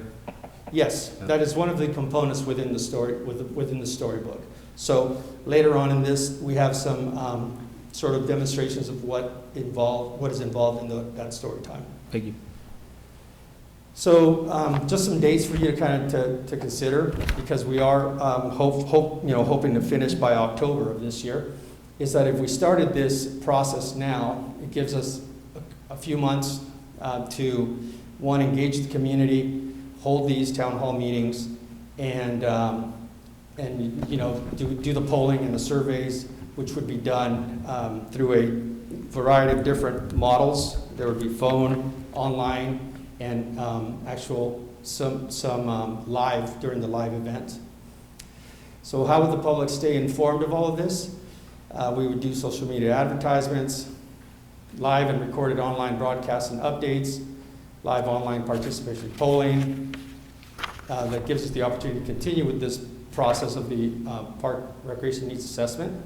And we would be, of course, observing the social distancing practices. So the live online polling, some of those things or characteristics that go along with that is that the poll will include characteristics of the park systems, of the recreation facilities and such, the issues along with solutions, and the needs as they relate to parks and recreation from the community. We would be getting that input from the community. So the public outreach campaign through this story map process is it allows for that sense of community connectivity at this time.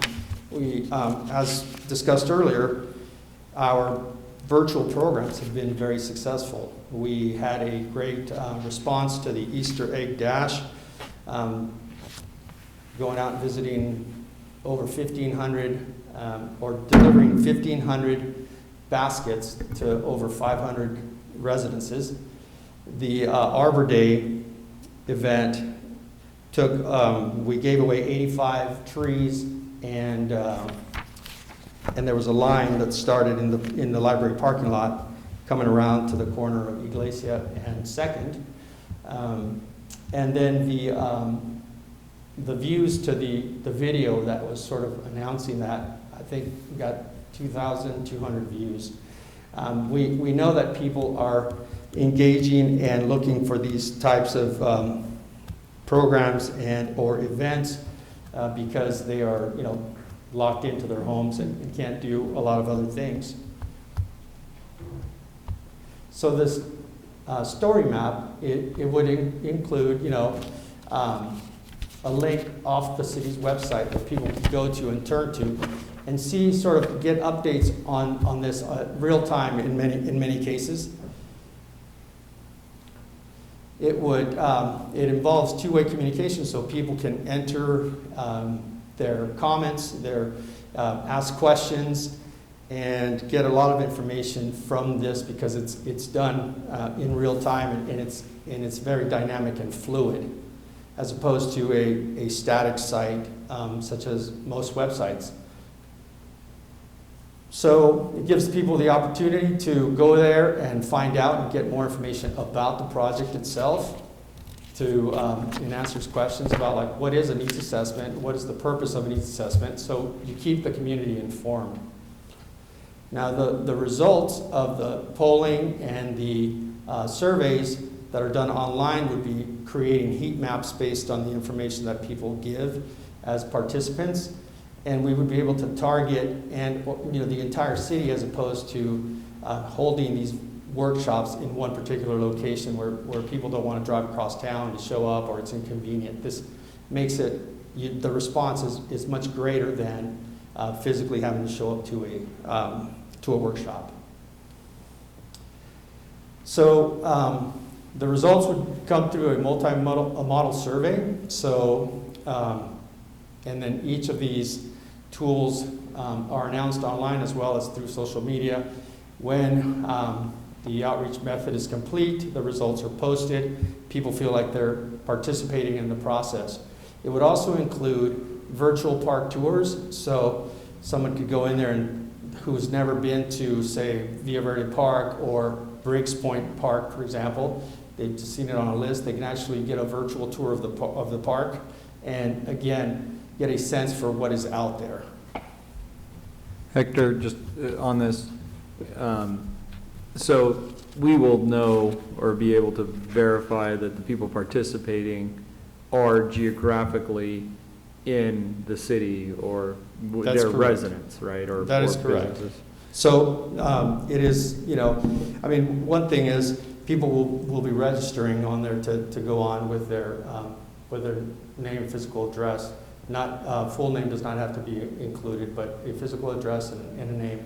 That is then plugged into the map, along with then those participating in the live event would also be recorded as to where they're from, because they would be punching that information in. And all of that stuff is then collected and received at this story map site, which is only hosted during the time that this is going on. Once the project is over, that disappears and it's gone. It's just very engaging, having had experience with a park design in my last place of employment. We built a park based on the responses that were given, not only at physical workshops, but most came through virtual workshops where you can even do charrettes and different modeling and stuff, all done online. So people do it from the comfort of their home? Correct. Yeah. I would offer that I don't think they feel like they're participating. I think they are participating and contributing. Right? That is correct. And back to the sense of a lot of times people are unwilling to or reluctant to, hesitant to participate in a setting where there are a lot of people who are voicing one opinion, right? And so they don't want to be any different to go against the grain, and so they don't voice their real concern and or opinion. This takes that away, and people can then really participate. So what I'm asking you tonight is to approve a stakeholder list that is attached in your packet, which has members of the community based on the recommendations given to us by RJM, our consultants, and that list is attached for your reference there. And if you have any questions on, we don't have any specific people chosen or selected at this time, but we have the suggested sort of titles and or positions that would go along with that. What would these stakeholders do? I mean, how do they differ from the general public? Well, they are the general public. It's just the stakeholder is just sort of a title that's given to them for this particular exercise. So, for example, number one is one city council member.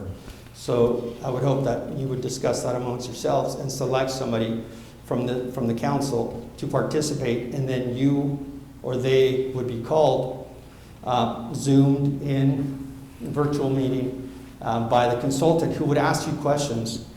Have you ever been to this park? What do you think of this park?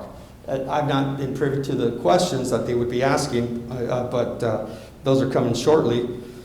So you would be asked a series of questions to talk about the park systems and your thoughts on that. So the same goes for all of the other members that are listed in here. And as you can see from the list, it tries to pick up a wide breadth of people that are involved in some way, shape, or form. There is a place, number 10, has 2 members at large. So those would be members of the community who could be chosen based on desire to participate and maybe bring a different perspective of things. For example, cultural arts and or landmarks, things that interest them that would have to do with things that we don't normally think about, but that some segments of the community do. So, we include in here like a large business partner, because we have several large corporations and companies in town that bring people in on a daily basis. They don't necessarily live in San Dimas, but they spend a lot of time in San Dimas. They have lunch here. They maybe come in before to exercise at the rec center, and then an hour afterward come in and exercise at the rec center. So having a variety of different activities for people who aren't necessarily San Dimas residents but spend a lot of time here makes it attractive for corporations to then say, hey, I want to have my business in San Dimas because of X, Y, Z. That is one example, the small business partner would include downtown business folks, you know, who have an interest in parks and recreation, as you can see from our holiday extravaganza event, and or other things that are done there in the downtown area. There's engagement from those folks. They like having the holiday extravaganza there and want to have a bigger part in that. And so maybe Parks and Rec, then there's a collaboration with those folks to figure out what else we can do in the downtown area. So the series of questions that they would be asked would be somewhat catered to the person in the position, but there's also a list of generic questions that would be asked across the board. So that was, any questions on that? I take it that, you know, the school district, AYSO, Little League, they would make the nomination of their own persons? Correct. Okay, and the members at large, how would those be selected? So it was our recommendation to give the staff the autonomy to vet and put some names together for your consideration. We just didn't want to, you know, have the names out at this time in a public meeting such as this to, you know, kind of go through those names for discussion.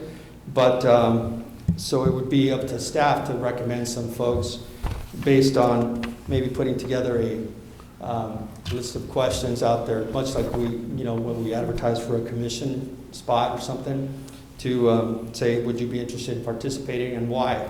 And so then we would allow the council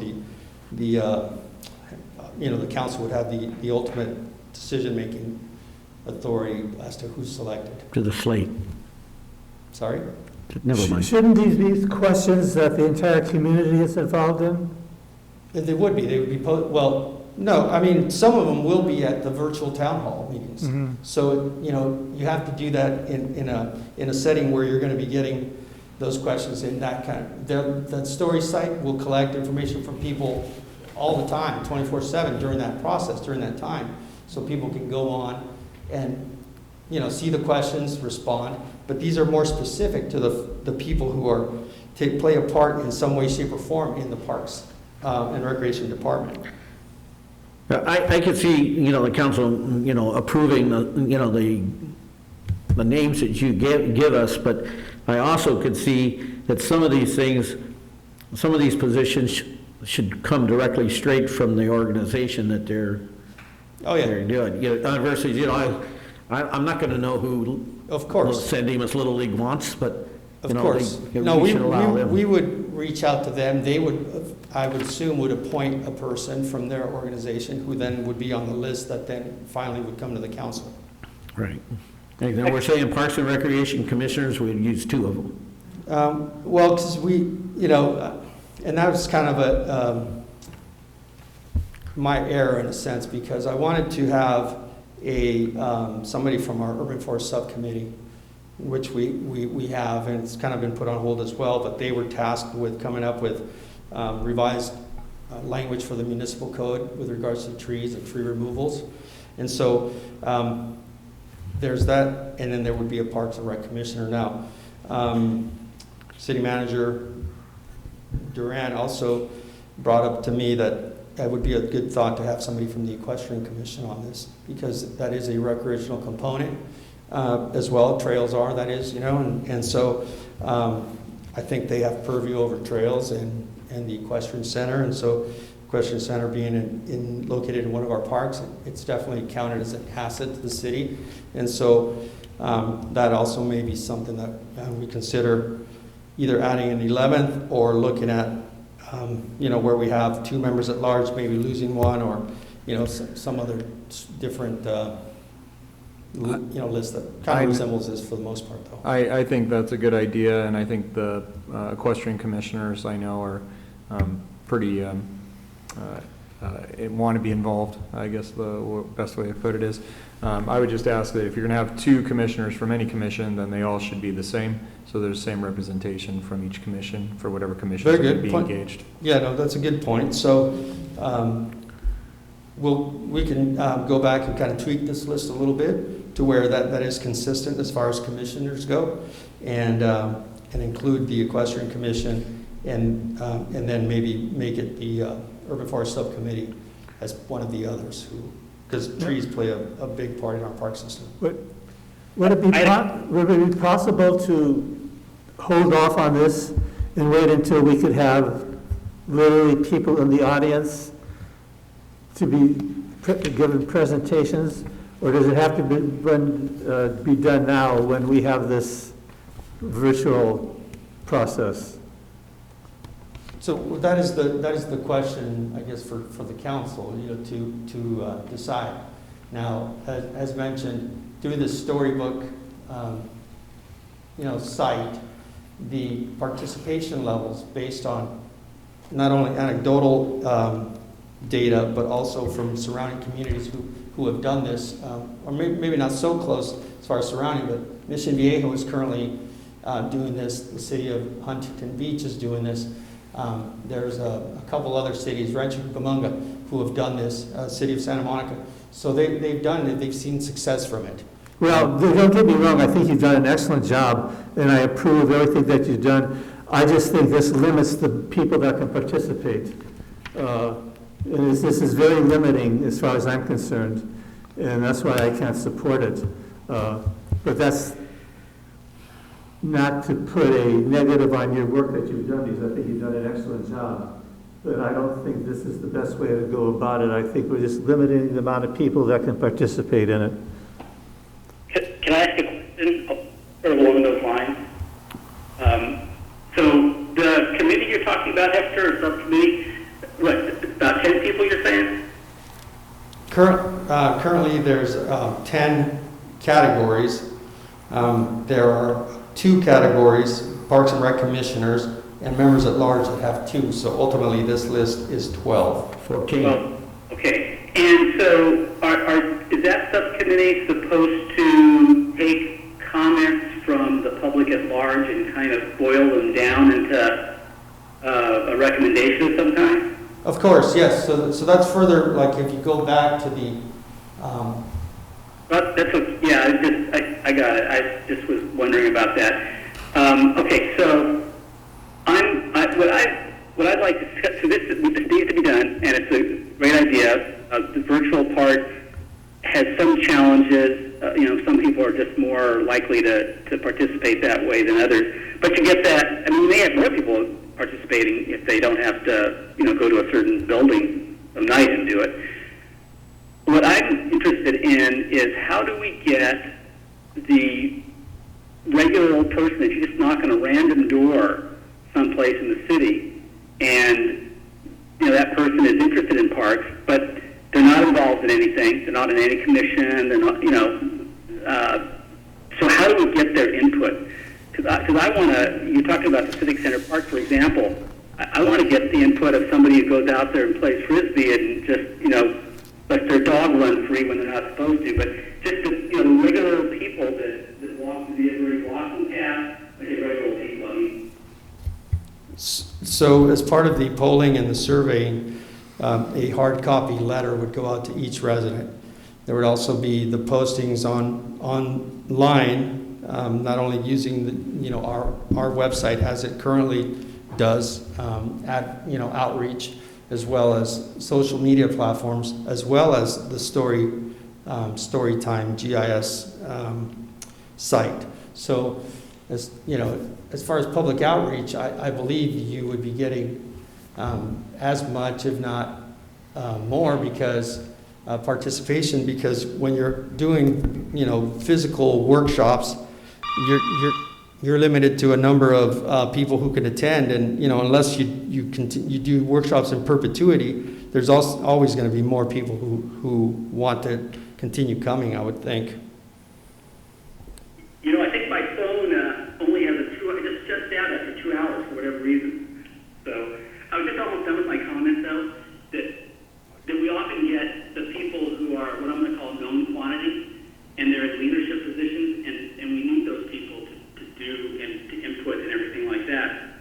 But a lot of times we don't get the people that use the facilities, but are just the, what I'm going to call everyday folks that aren't interested in being on a commission or anything like that, but they're just important because they're using the field. that's the challenge. I'm just posing that out there to you. Hector, I'm supportive of the recommended actions, but I hear Councilmember Bertone's concern, understanding that some members of the community may not be able to access some of the technology that's being proposed. So is there any accommodation for that? And I mean, I would almost wonder if when you were going to do your live sessions, if you could not leverage the public access channel and also stream that live at the same exact time, so everyone gets the same exact information, and then be able to allow people to call in so you could capture feedback perhaps that otherwise would not be virtually engaged. That's a easier way that I think the community is used to engaging in that may help capture those folks who otherwise may not be able to log on. I wouldn't see why I don't see why it wouldn't be possible. I think that that is probably a very good suggestion to have both mediums, to say that you have both a virtual Facebook Live event going at the same time that you're streaming it and on cable, much like this council meeting is right now. Would you still be able to capture, if people were able to either call in or email, perhaps if you formatted a questionnaire that could still get you to capture what you're trying to capture, but let people engage in that one? Yes, and it's not, so think of this as a 3-month community outreach that is not limited to one single event. The story time or storybook GIS site is for the entire time that this is live or going, where that virtual site is, that you can go in, enter, look at things, see things as they've been updated. Workshop 1, Workshop 2, Workshop 3. I believe that, that at this point it's either we begin this process and maybe by the time we get to Workshop 3, the restrictions will be lifted and we can have an event at a facility. But if we're going at the same pace as they're saying, no more than 50, no more than 100 people, we're limiting ourselves anyways, I believe, by doing the physical attending a workshop. Whereas with this, you don't have those limitations. You're taking advantage of dead time, no pun intended, but literally. Okay. What do you propose that this project's going to cost you?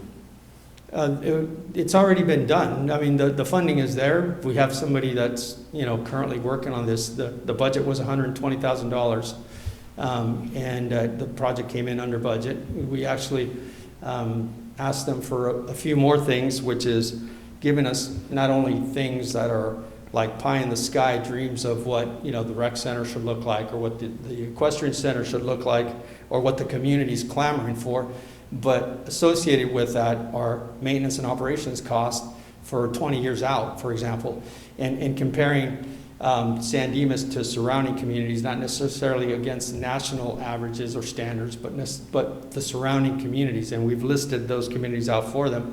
They're the same communities that we compare our salary studies against, and those that are relatively the same as San Dimas in many ways. And so, and to see what they're spending per capita on parks and recreation and compare it so that we have a benchmark, right? So that we know what's going on, because otherwise we really don't know. Are we, maybe we're spending too much, on parks and recreation, but maybe we're not. And so we don't know that information unless this work is done.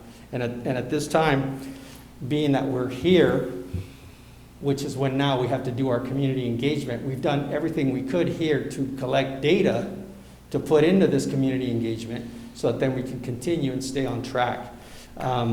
So basically, my request or recommendations today would be to approve this stakeholder list with some changes here, as noted, which is one person per commission, including the Equestrian Commission in this list. And doing the cable television, where people can call in at the same time that we're doing some of those virtual Facebook Live events. And did I miss anything? So, because we can't at this point continue any further in this process unless we overcome this hurdle. And you know, if we're going to start it, we can start it, and then in a couple of months, this is a 3-month process. Maybe by that time, find ourselves in another place where we can say, hey, let's do a couple of workshops where people can come in. But as it stands right now, financially, it's not costing us anything because you already have the money. Sorry? As of right now, it's not going to cost us any more because you've already got the money allocated. Yes, I mean, to them, to the consultant, it's probably, this is probably more work than what it would, but they're not charging us anything extra. They're just trying to get through a process here and trying to help us with it. You know, you list here Facebook Live, YouTube Live, and so forth. Is it possible for the council to get notices when this is going to be placed on, like Facebook? Of course, yeah. The dates will be all listed. It's all going to be online, and we can make you well aware of the calendar. So we'd be aware of it. If I can just, based upon a couple of the questions that were asked by council, I think there might be a little confusion as to what the role of the stakeholders are. It's my understanding from our conversations that the stakeholders are not a subcommittee, so they wouldn't be meeting as a committee. No. What they are is they are individuals that have identified that might have some unique insight from their experience.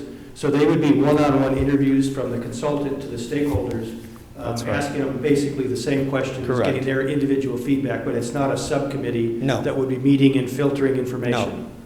No. Individual meetings, one-on-one, between consultant and the one stakeholder.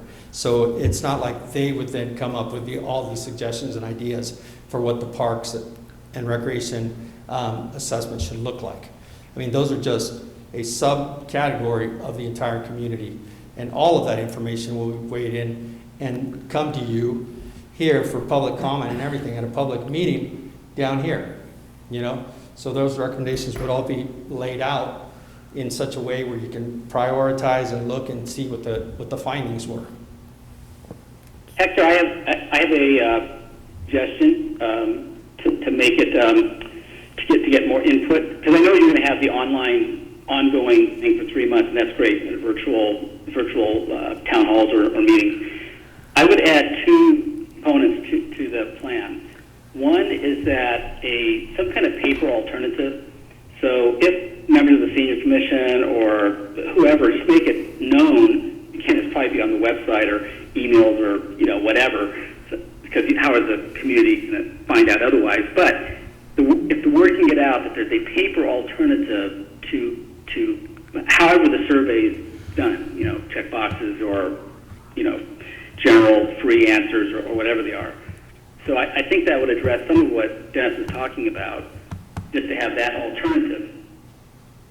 The second proposal I would make to my fellow council members is that in addition to the stakeholders that are on the list and the categories, and there's like 12 of them apparently, that each council member be able to appoint 1 or maybe 2 individuals, or maybe it's a couple or families with kids or something like that we might know from out in the community who are less well known to the powers that be, and that might have some insight on some things. Because we all have people coming up to us all the time, and they're not people that everybody else knows, just have some ideas and want to know what's happening, or can they get this or that done. So we've done this in the past. It's been a while since council members had an appointment type of a role in things. But I would suggest that with that, I could support it if those 2 things were added to the program. So is there a minimum number or maximum number that you feel that this organization that's going to do these interviews could do? I believe they would be happy to do more, but this is the list that was given to us, and we actually maybe went a little further by saying 2 Parks and Recreation Commissioners, but this list was sort of outlined for us like this at 10 different, and it's like, so where would you, I don't know where you would stop. So I think I heard Council Member Ebner say 1 or 2 appointees per council member, right? So that's council pleasure. You know, I mean, I can ask the consultant to see, but I think they were hoping to not, you know, I mean, they have a set list of people they typically do, so that's But it's not a subcommittee, it's going to be just individual interviews. That's right. So, I mean, it's just a half-an-hour interview of, 5 or 10 additional people. I mean, if you really want to get what the public wants, then why not have a big cross-section of people? And I think we all have maybe different constituencies, different people we know, and having a couple appointees like that would be a really good idea to get other people involved. And that way you don't have the same people that are always having input again. You have additional people. well, I think I can support John's idea if we limit it to 1 appointee from each commissioner. I think the more people, or each councilman, the more people you're going to have is going to be better input, but the more people you have is going to be more hectic. So I personally believe that I could have no problem if the council's pleasure was to appoint 1 person from each councilman. And if they don't want to do that, as I was thinking before John made his observation, I was actually thinking that there should be 2 people from the council on this. But I could drop that thought and do 1 appointee from each councilman. I think, and Hector, I mean, correct me if I'm wrong, but that needs assessment ultimately comes back to council for review and presentation, right? So, I mean, my concern would be that if council's got their fingers in this, then why are we doing it? I mean, that's, I don't want to circumvent the community input. I'd rather have that a majority of community input, so when we get it, it's, we've not meddled with it too much, I guess, is what I'm getting at. I believe that's the same feeling from the consultant. So having 1 council member on there, again, it's 1 interview, 30 minutes or however long it takes, through a series of questions of 1 of your peers, one of your body here, to answer a few questions about the community and the park system and whatever. Like I said, I don't have those questions yet, but I can certainly share those. They're not going to be secret. So as to see what they're asking. And you don't need to name anybody tonight. No, I don't need, it doesn't need to be tonight. What I was hoping for tonight is to start the process with the community outreach, posting it online, saying this process is beginning, letting people know that this is happening. And the stakeholder interviews, though there were some dates, the consultant would be reaching out to the people that we would decide on, again, going back to what the recommendations from staff, to then begin the interviews. The interviews probably could be moved a little bit, a week here, a week there, kind of a thing, but in order to stay on track, again, this is their wheelhouse, not mine, so I'm not sure exactly about that, but I hope that answers your question. Speaking to John's point, would we be then modifying the number 10 stakeholder, the members at large, which there were 2 on the list previously, would that then be 5, or are we talking an additional 5 stakeholders to basically make that number 7? Eric, I'd say make it another 5. I mean, the more the better, actually, if you think about it. I'll offer that I'm fine with whatever council decides, but I will publicly say here and now that whoever wants my appointment, just contact City Hall. Because, I mean, at the end of the day, I think the process as it's laid out with the stakeholder list in and of itself facilitates getting the feedback. So, for each of us to have an appointee, while I understand the premise of the idea, I think anybody that, I think whether we have the stakeholder list as proposed, or whether we all throw in 5 people, I mean, most of the people on the commissions were at some point moved by one of the members of council, and I think they're represented there with their voices, so. Yeah, and it was just pointed out by Tim Pagano, Recreation Manager, that the number that they have is 12. The 12 interviews. Now, that's what the scope of service is right now. So if more interviews are conducted, more people are included onto the list, then that changes the scope a bit. I'm sure it can be modified, but just as for your information. Well, as it counts right now, we have 14 bodies. Yes, again, because that was my kind of, my math. Was us adding equestrian? That's right, because the equestrian was an add-on, but also because we had a double in the Recreation Commission, Parks and Recreation Commission.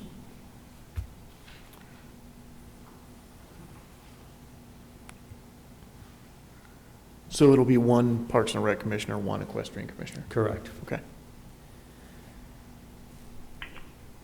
Well, I like the proposal, so I'll make a motion that we adopt the proposal, or whatever action we need to take to move it forward, take staff's recommendation, with 2 changes. One, that there be some kind of paper alternative to be determined what exactly that is. And secondly, that each council member have one appointee to the stakeholder interview body.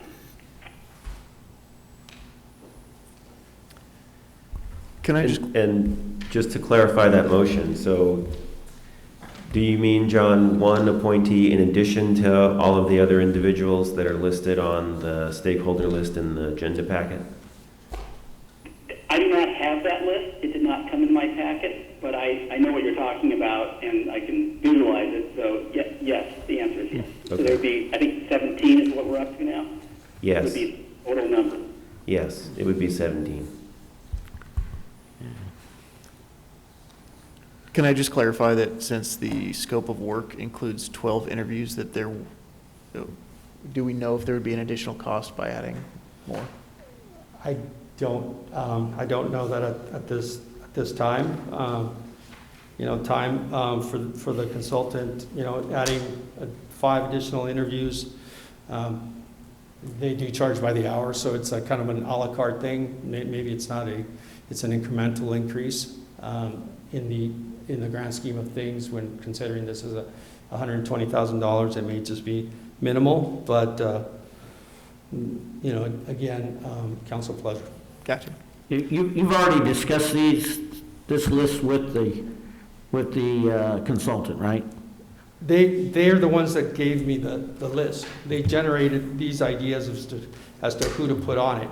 Okay. I just basically added a number and the city council member, which they then kind of, to Brian, council member Vienna's point, they said word of caution on that is that, typically council members wouldn't be included for the reasons that were mentioned. But, it's supposed to be in kind of a open forum for members of the community. I wouldn't have any problem if we dropped the city council member myself. I agree. I agree with that as well. I'd be fine with that, yeah. Yeah, I mean, I want to hear what all these other people say and what they're doing. And I saw. All right, we're down to 16 people now. It's going to cost us like $400 extra out of a budget of $120,000. Let's take it out of the parks fund. I can't support that. You know what? I'm more apt to just say go with what's been submitted to the from the Parks and Rec people. This is their baby. Everything they've done so far has been a plus. So I think that my own personal opinion is I'll go with the list, but I'll also drop the city council person and leave the members at large there. if we're gonna leave 2 parks guys, I agree with Ryan, that we need 2 commission people so they don't, 2 equestrian people so that they don't, you know, whatever they feel. Mr. Mayor, I think John had a motion, we needed a second, and then we can go from there, and then. Did we want to amend the motion to remove the council member, or are we going with it? I would amend the motion to remove the council member. So it's a paper alternative and a 5 additional members, 1 from each council member appointed, and remove the council member. That's the motion. I'll second that. Mayor, before we vote, we do need to have public comment. Okay, did we have somebody call in a few minutes ago?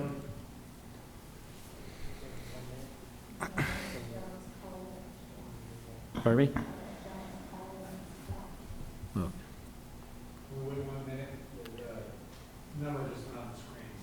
Okay. So let me understand what the motion is, just so I'm sure. It's going to be this stakeholder list, dropping the city council member and adding 5 additional appointees. That's the motion. Yes. 1 from each council member. Pardon me? 1 from each council member. So each council member, you can pick, you know, John Doe, and I can pick Jane Smith, and that kind of thing. And the motion also included a paper option for people to participate separately from the Facebook Live and YouTube Live. Yes, because there was some kind of survey, wasn't there, Hector, or was there some kind of way of inputting? Yes, so the survey is done in three different modes or models. One is online survey, one is a phone survey, and the other is a write-in survey. So that addresses, I think, your paper alternative, but unless you had something else in mind. Absolutely, no, okay, so I'll take off the paper option. I didn't understand that. So it's simply then removing the council member and adding 1 appointee for each council member to the stakeholder interviews. Otherwise, it's as is. Does it include the addition of the cable option?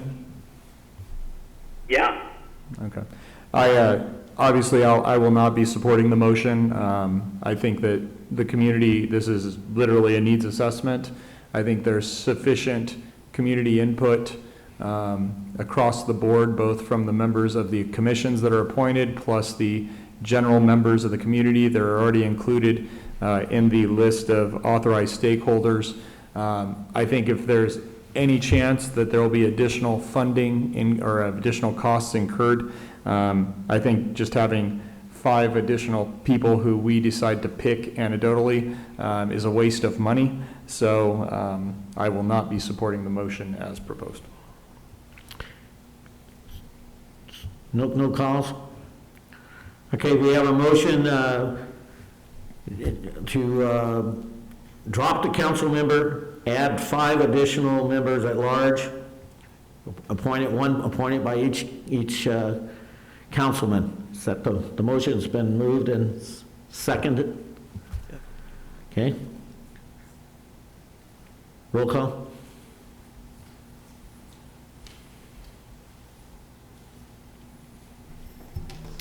Councilmember Bertone? No. Councilmember Ebner? Aye. Councilmember Mayor Pro Tem Viana? No. Councilmember Weber? Aye. Mayor Beadar? No. Let the record reflect that vote was a 3-2 vote opposing the recommendation as made by Councilmember Ebner. Mr. Mayor, I'd like to make a motion to approve staff's recommendation, item 1, the stakeholder list, as amended to reflect the removal of 1 council member to be able to have 1 representative of the Parks and Recreation Commission, 1 representative of the Equestrian Commission, and add one more member of the community to the members at large list. I'd also move that item number 2 is brought forward as written, but amended to include the cable TV median as well as the paper survey, and item 3 also be brought forward for approval. And you're dropping one Parks and Recreation Commissioner and dropping one Equestrian Commissioner? I would be taking the 2 Parks and Recreation Commissioners, that would become 1, and we would add 1 Equestrian Commissioner. And then we would add 1 member of the community. And remove the council member. And remove the council member. So now we're talking 12 members? Yes, sir, and I believe that's consistent with the proposal from the scope of work. Do we have a second? I'll second.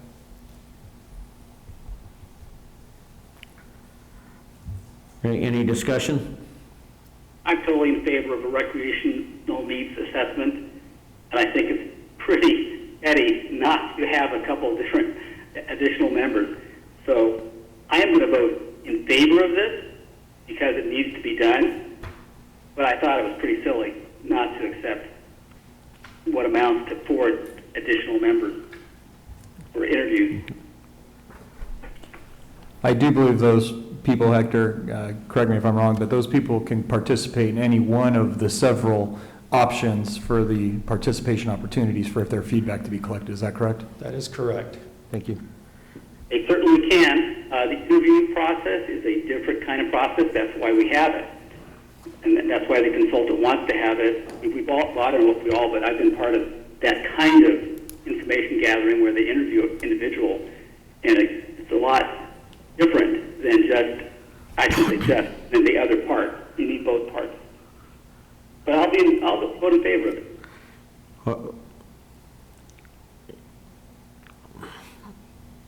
Dennis, any comments? No. Yeah, I personally would like to see 2 Parks and Recreation Commissioners and 2 Equestrian Commissioners, and I'm okay with 2 members at large, but so that's what I would prefer to see, so I guess we'll call the vote. I'm perfectly happy. Actually, will that put us? It'll put us 1 body over.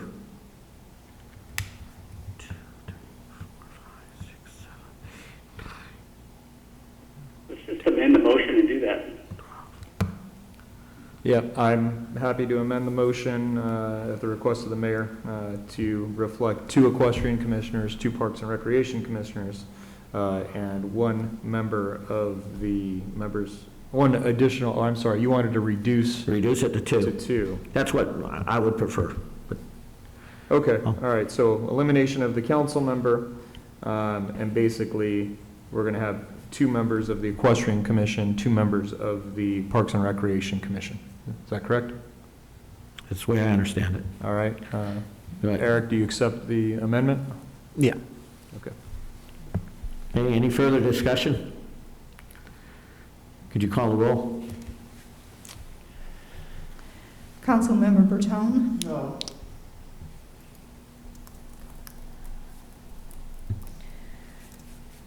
Councilmember Ebner? Aye. Councilmember, Mayor Pro Tem Vienna? Aye. Councilmember Weber? Aye. Mayor Bedar? Aye.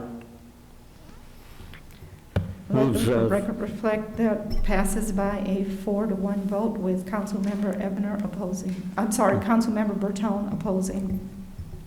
Okay.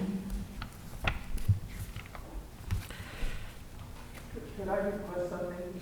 This isn't a checkup, I know it's just to help me, to be informed when it's placed on Facebook or whatever, so I can, with John's help, John, go to it and read it. Absolutely. Super, thank you very much, Hector. You know, just to say something, and John, please chime in to help me with this, but I remember years past, I wasn't on the commission or on the council, but there was an incident where each councilman appointed, in fact, that was the original public safety law enforcement committee that we used to appoint, and it was a good process, but the reality is time has changed and we're moving on. But I do remember at one point, even the Festival of Arts, each councilman had an appointee to it. So it's not a new and novel idea, so it's definitely a tool that we could put into our toolbox to think about on other issues. Yep, that's right. I agree. All right.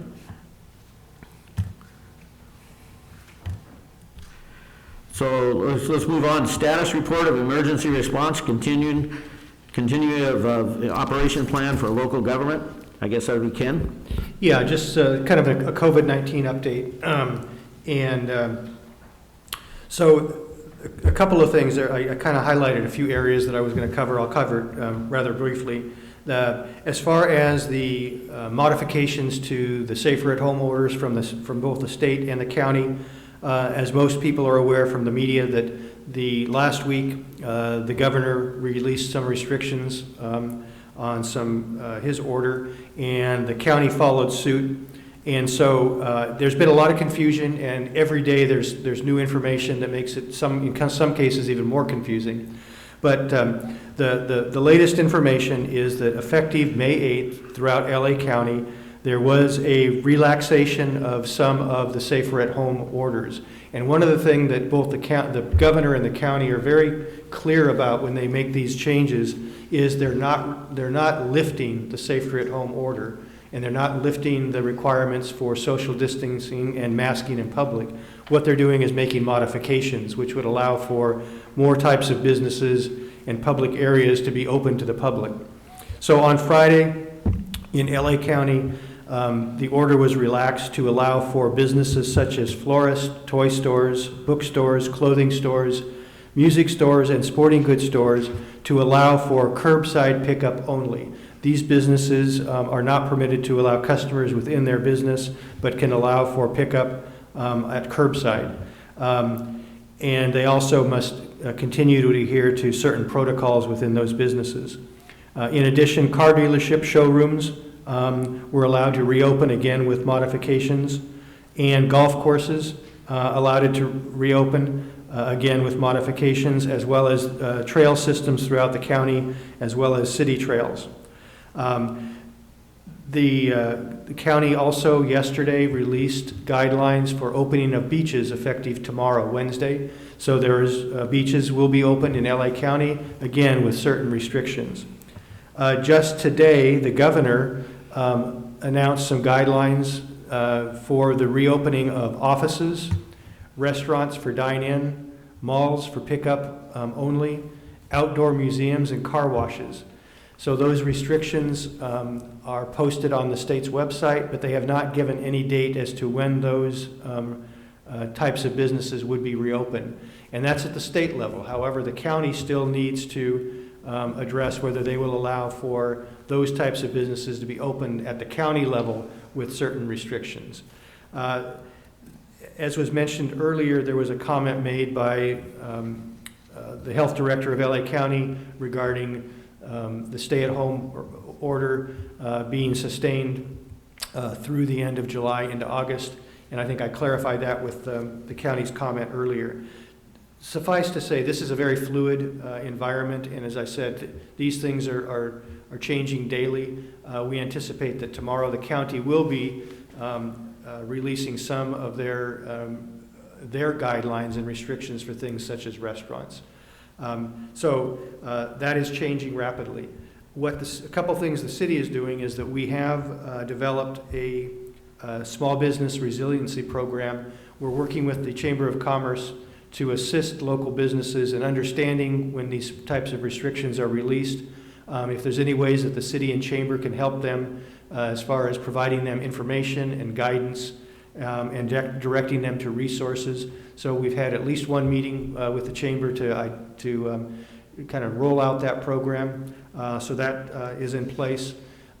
We provided the council with an updated memo regarding this San Dimas Cares program. We gave you a copy on your dais, which just kind of outlines the number of people that we've been able to provide services to over the last several weeks, the business community that has been partners with us in this program, and how that program is operating.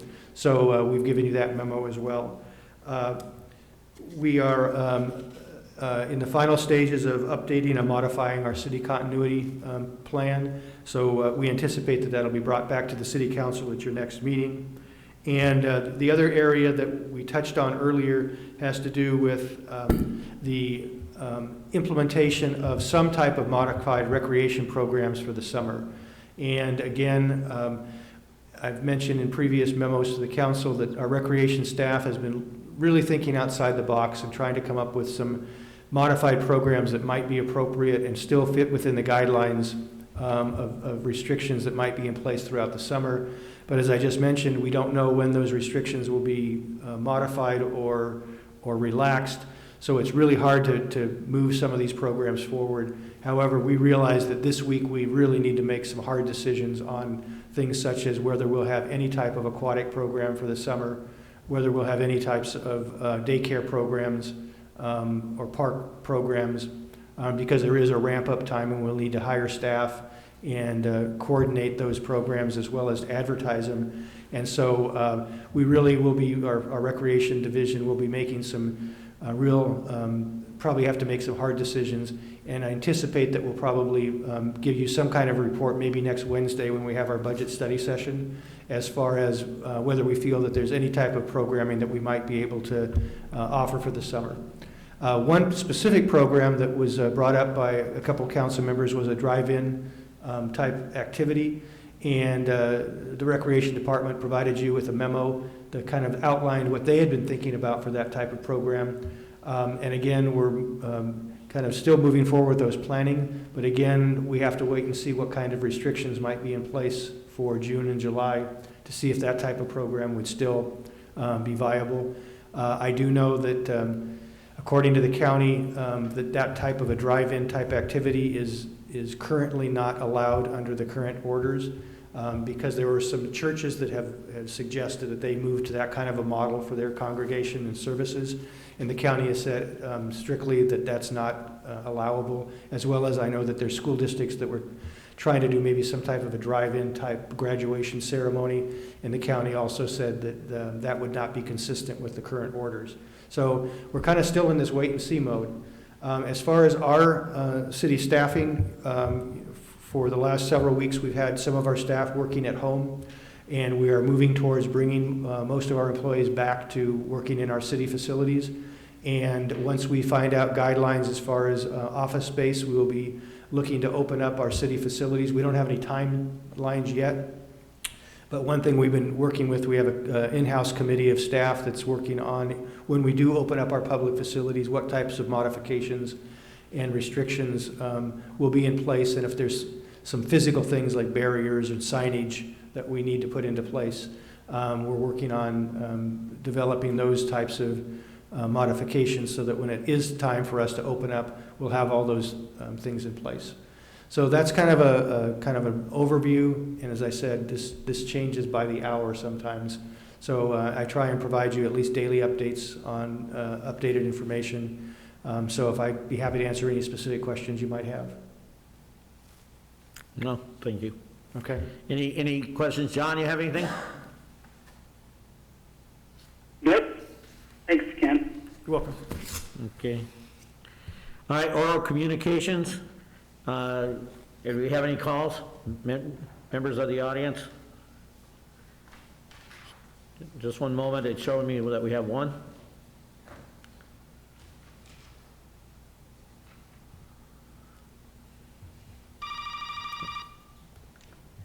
Thank you for calling the San Dimas City Council meeting. You're live. Sean Cazares here. Good evening, City Council and my fellow residents. The events that have transpired will forever leave a mark in the city of San Dimas' history. My cohort and I, Gary Enderle, organized this demonstration out of an urgency to right the wrongs of a deal that had our councilman not informed us, would have been swept under the rug. And the aftermath of that decision felt by the citizens of San Dimas. It was incumbent upon us, with the anger and confusion, to act and do what was right, to lead the community, to have that energy expressed in a productive and peaceful demonstration about our discontent for this closed-door deal. On the day of the protest, everyone showed up with the passion in their hearts and iron will to put pressure on Motel 6 that this could not proceed. After an hour of the demonstration, we all heard from Councilman Eric Weber, Mayor Pro Tem Ryan Viena, and Mayor Emmett Badar about the county and G6 Hospitality's plan to fill all 118 rooms of homeless and across LA County who would not be receiving a background check, where the county would contract a private security firm and place one security guard per 50 rooms into Motel 6. During his speech, Mayor Badar informed us that the CEO of G6 Hospitality, Motel 6, would be withdrawing from negotiations with the LA County Board of Supervisors. This brought excitement and a sense of accomplishment to both the residents of San Dimas and support from our neighbors from adjacent cities who are dealing with LA County's initiative, Project Room Key. First and foremost, I want to thank CEO Rob Paleschi for withdrawing from Project Room Key. You made the right choice in heeding the concerns for the residents of San Dimas. Secondly, to our representatives on the San Dimas City Council, you all did your community a solid in informing us what the county was doing under our noses. You are no longer the city council of the past, but the city council of a new pioneering era. No more are you going to sit on the sidelines and say, quote, I don't get involved with the state or federal, unquote, or county in this case. To the Board of Supervisors, next time you decide to go forward with an initiative or proposal, let the residents of San Dimas know. To our detractors who called us NIMBYs and that the residents of San Dimas are heartless, according to our homeless count from LAHSA, we are currently housing 50% of our local homeless. Had Project Room Key been initiated, it would have displaced our local homeless back onto the streets. And where would they have gone? Your narrow-minded and arrogant cosmopolitanism needs to stay out of our affairs. And finally, this wouldn't have been even possible without you, the residents of San Dimas. But it's not over. This should be a litmus test for everyone. Do not take for granted that your leaders won't try to throw you under the bus or sell you out. For those who think that nothing will change, that being active in politics is a waste of time, that politics doesn't matter, guess again. The old saying, you may not be interested in politics, but politics is interested in you, is a saying that should be ingrained in you. When we come together and focus on what we can agree on and what is best for our community, can we make real change? Change starts in your own backyard. Dear residents, this is only just the beginning. And for that, I yield back the balance of my time. Thank you. Thank you. No more? I see we have no more. City manager report? Nothing further to report. City attorney? Nothing tonight, Mayor. Members of the city council, council reports on meetings attended at the expense of the local agency? Seeing none, individual members. John? Oh, okay, yeah, sure. A couple things. One is on the quality of the video, and you mentioned this before, Emmett, but I was going to bring that up at the end anyway. I was looking at the streaming for a little bit of a time when the slides were up, but the quality is poor, and it's not really that much better on streaming, or it's not. You can't read those numbers anyway, where you should be able to. So there must be a way of making that better, at least the streaming app. I understand the broadcast limitations that we're fighting, but there must be a way of doing it. And I'm not sure how, technically what it is, if we're feeding into the broadcast and then we're coming back out to the stream, and that's why it's so bad. But if that were the case, we should separate it or go to the stream first and then the broadcast.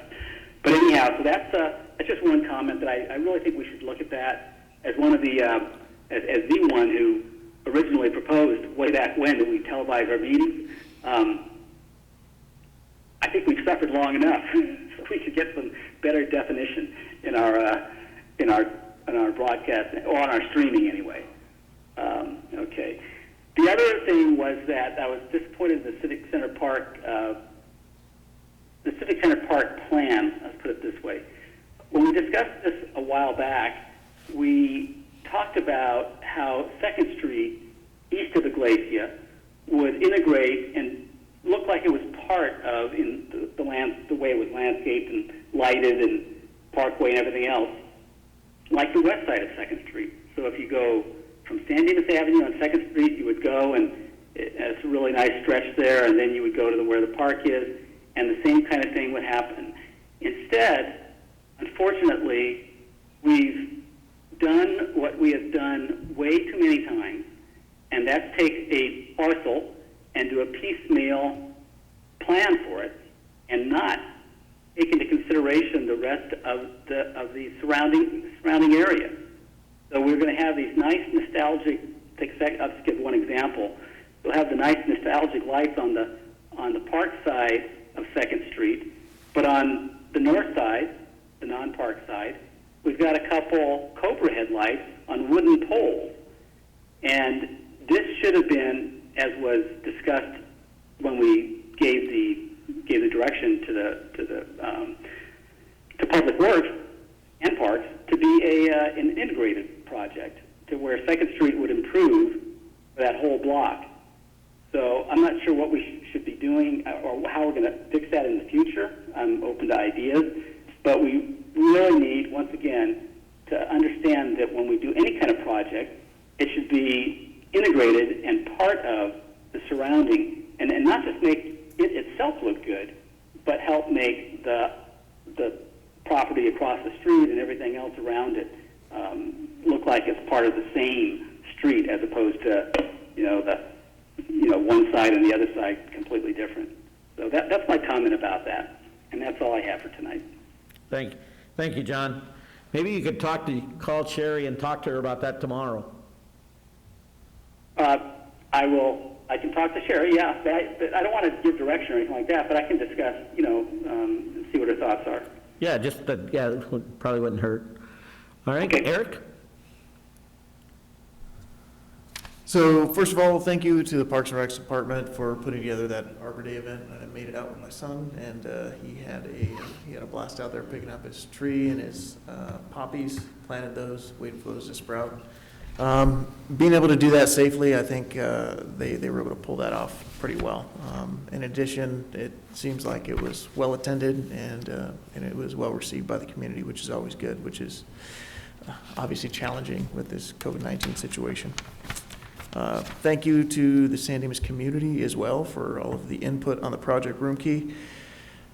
I will say there was emails flowing from my email inbox, I think, a few every second, but I got emails for and against the project room keys, and I appreciate input from both sides. One of the, I think it was a gentleman from El Monte Union High, spoke during public comment at the beginning of this meeting, and he brought up that collaboration is key to solving the issue of homelessness, and I absolutely agree with that. But I think in this particular case, unfortunately, the citizens of the city kind of felt like there was a lack of collaboration when this project was put together, and I think that may have been a driving factor behind a lot of the opposition to it. So I think that's all I've got. Thank you. Ryan? Ryan? Let me see your notes really quick. Just kidding. First thing, I want to go ahead and ask, something that council's discussed over time, and I think it's time that we start looking into things, is revisiting codes that may be outdated or perhaps not functional in one capacity or another. One such code, which is 18.518.170, grading design, had come into question recently. I had the opportunity to review it. I'd like to see a staff presentation on the history of this specific code, its practicality in today's world. I think at some point I'd like to look at it and potentially consider a municipal code text amendment regarding grading restrictions.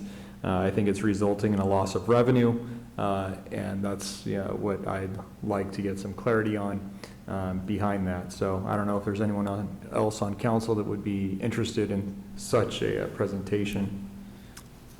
Absolutely. I think fitting into a lot of the campaigning that I've done, there was a lot of feedback in regards to the city being dedicated to making itself better, and if there's ways that we can improve upon ourselves, I think it's incumbent upon us to do that. So I would absolutely like to see that. Thank you. All right.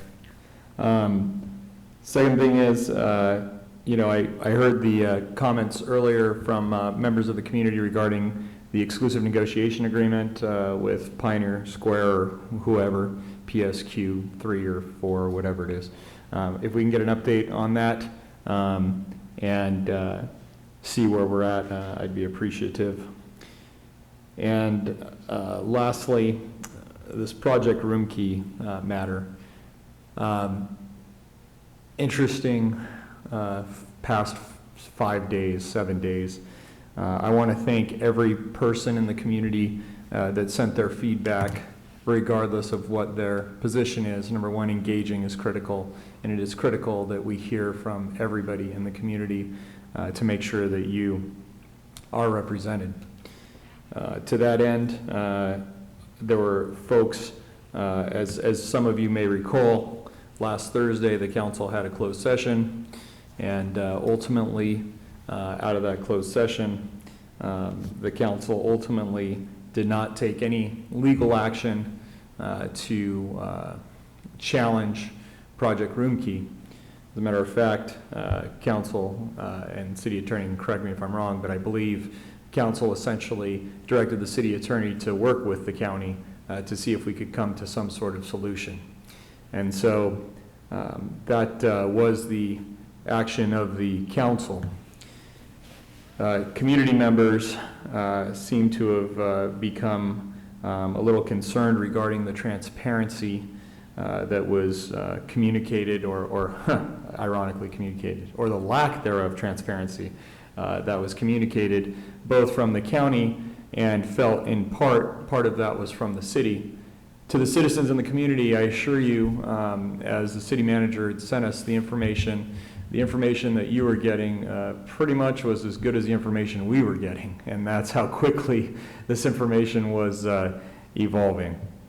And so when it seemed as though there was something to be concerned about, I made my post on social media, and people seem to become more aware, and in an attempt to raise the level of awareness and consciousness. I will share with you that at the same time last week, the LA County Homeless Services Authority, LAHSA, posted on their Twitter page that something to the effect that there's no turning back. And I'm actually going to read you this tweet really quick from LAHSA so that the community can hear specifically what was said from LAHSA. And this was on May 6th, 2020, and it's from the LA Homeless Services Authority, or on Twitter at LA Homeless. Now that we know what is possible, there's no turning back. Hashtag Project Room Key. We are achieving a rapid, unprecedented expansion of our homeless services and shelter system. When the immediate threat of coronavirus has passed, we cannot go back to the status quo. And so I think that something that I think was concerning to many members of the community, to include me, was the lack thereof a transitional plan once Project Room Key came to our community. How are we going to get these people more effective services? How is that going to tax the infrastructure? What we have here, and I think the city, as someone else had spoke to earlier, has done a really good job in addressing its homeless. So, and to that end, I personally have been tarred and feathered in social media regarding this from folks that seemingly are not from this community. And I will have everyone know that I've been a homeless advocate on the city council since I've been elected.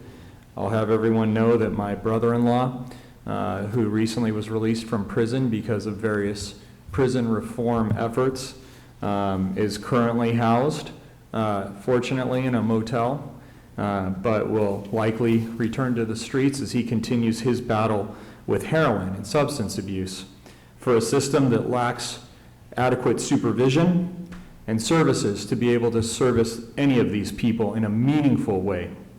And that's what happens when communities ultimately take on more than they can chew, when the government does.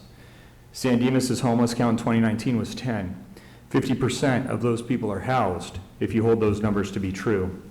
And I know that some people would say, well, there's more homeless. Well, I think then LASA needs to revise the way it does its homeless count, and let's have an accurate reflection of what homelessness is in communities so that communities get actual funding. This is a local control issue.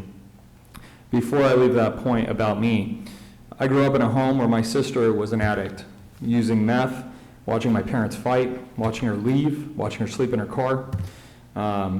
My wife's a forensic psychologist. It's her brother that is struggling with addiction, spent a long time in prison, come back out. In the last 2 years, I found my brother-in-law. We've received the phone calls at home. My wife crying when my brother-in-law has been found without a pulse, face down in public parks out in the community, hearing that firefighters and police officers used Narcan to resuscitate him, only to take him to a hospital that ultimately leaves him for nothing, just to go back out onto the street for these so-called services that are being peddled. So I've been passionate about addressing homelessness here in our community. It's personal for me. I've also been a victim of crime, and I'm an advocate for victims' rights. I'm an advocate for mental health. I'm an advocate for ending substance abuse. So it was a little hurtful to me to see the outlashing from folks that believe that I was anything contrary to championing this cause. But I do believe that meaningful impact to this issue is important. I've championed a homeless resource center to this council, actually the last council. I again will continue to champion to see that we address homelessness through the remainder of my term here in the community. I'm honored to serve this community. I think that as Councilman Weber discussed, that this is a very compassionate community that's very giving. We have a roving shelter we participate in regularly.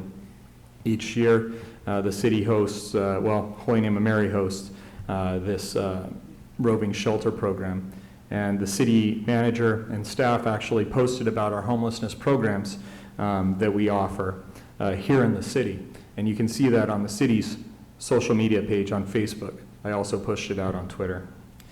As it relates to the events that occurred on Saturday, I would thank Mr. Gary Anderley, Mrs. Esmeralda Salazar, and Mr. Sean Cazares for all your efforts to be able to increase awareness in the community, organize that event, and let people raise awareness to an issue that I think is very important.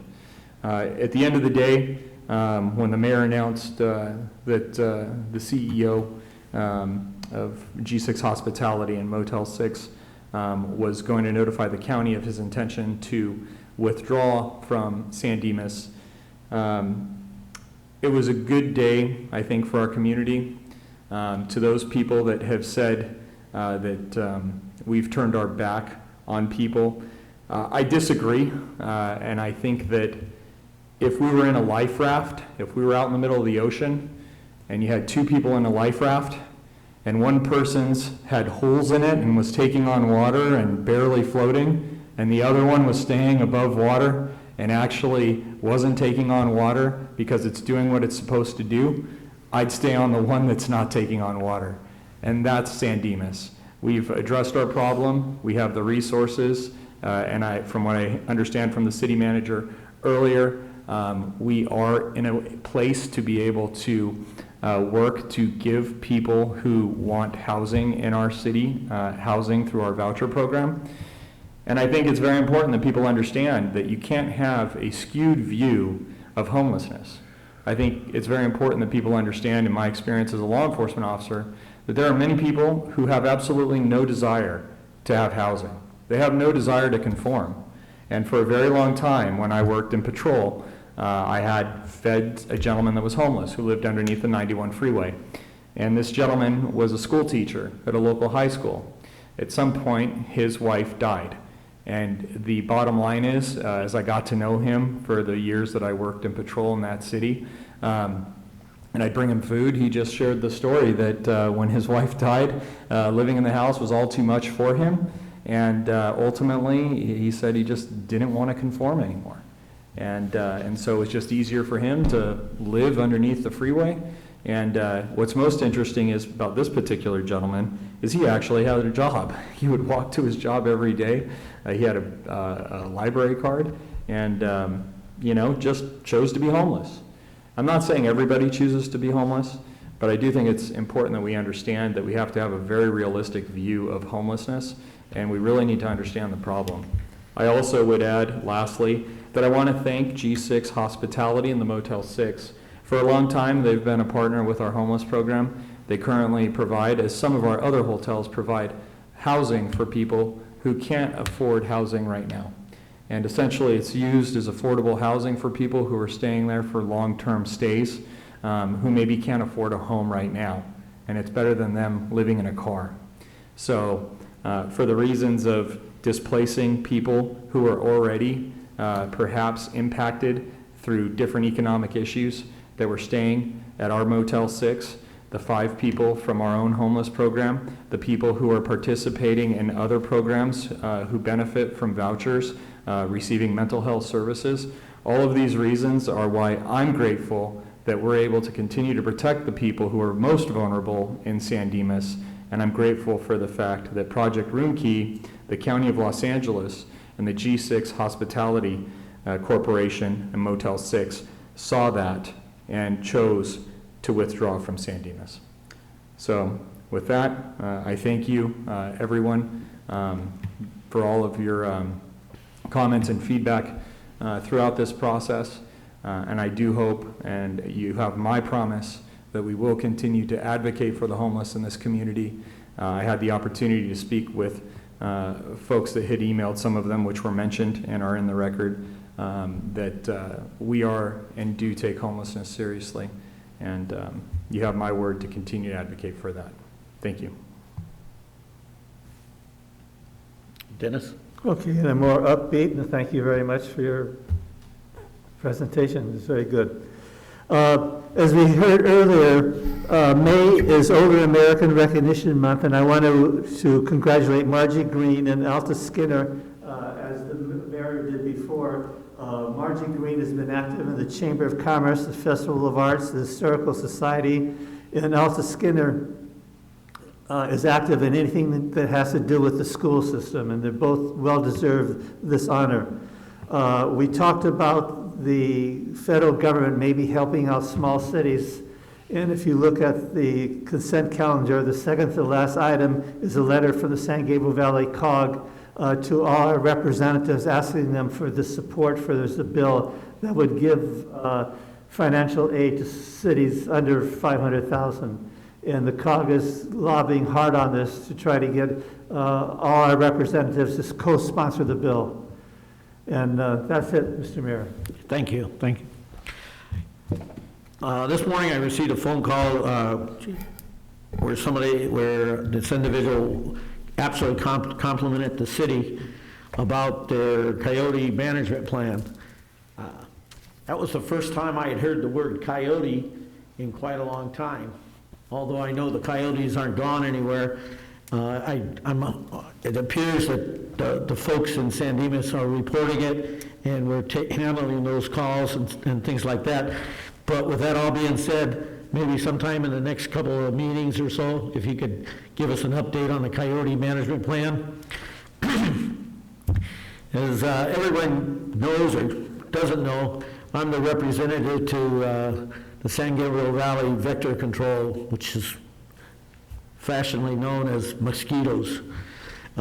Just an update, we had a pretty rainy season this, last month and a half. This individual who called me happened to say that he happened to go out in his backyard, not realizing, even thinking about it, and all of a sudden found that all his vases that were empty and stuff was full of water, and which obviously we know is a breeding home for mosquitoes. So maybe everyone could start thinking about that now that it's starting to get hot, and we can keep that. I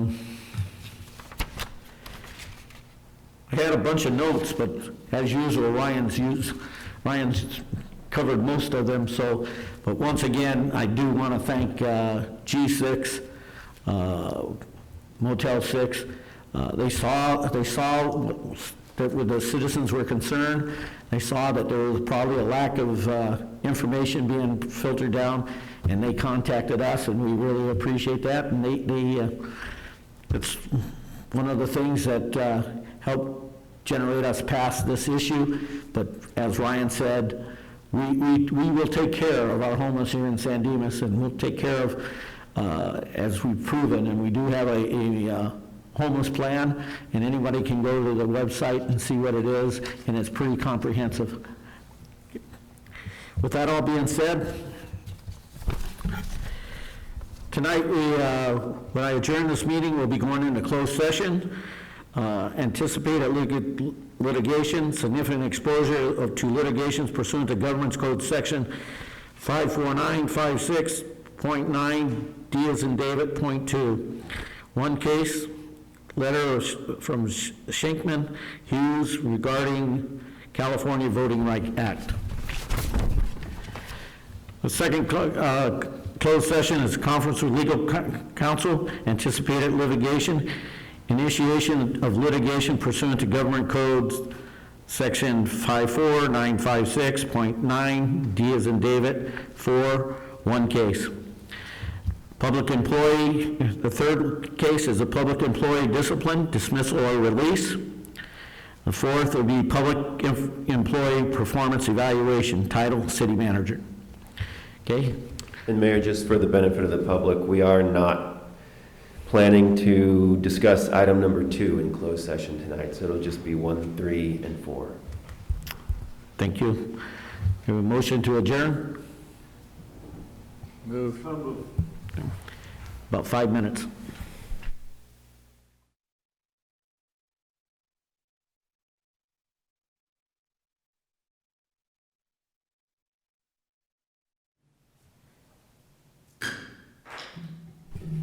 I'll show us back in session at... It doesn't show, oh, there. Okay.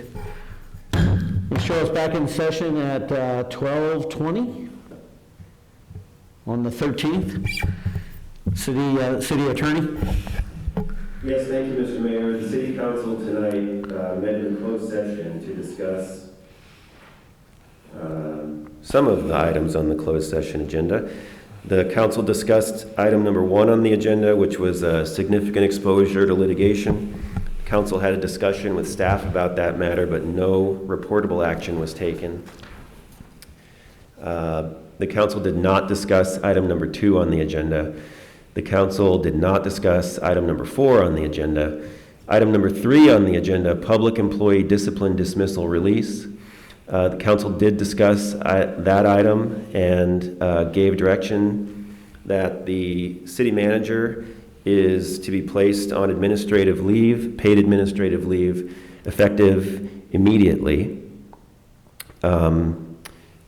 Based on that, Mr. Mayor, because that action arose after the posting of the agenda for tonight's meeting, we need to have a additional closed session item for appointment of an acting city manager. So in order to do that, the council could make a motion, and it requires a 4/5 vote, to add a closed session agenda item to the meeting, to the agenda tonight for public employee appointments of the position of acting city manager. So that motion would be appropriate at this time. So moved. Second. And we don't have a city clerk at the moment, so I suppose I could take the roll call vote. Councilmember Bertone. Yes. Councilmember Weber. Yes.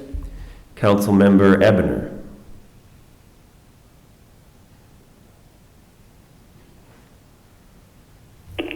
Yes, sorry, I'm mute. Mayor Pro Tem Vienna. Yes. And Mayor Bedar. Yes.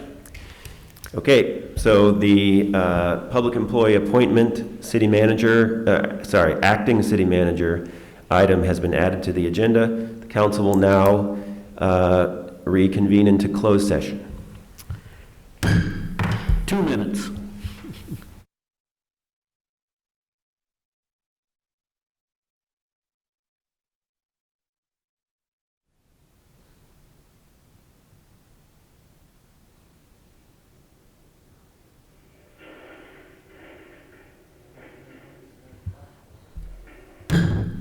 We'll reconvene this San Dimas City Council meeting.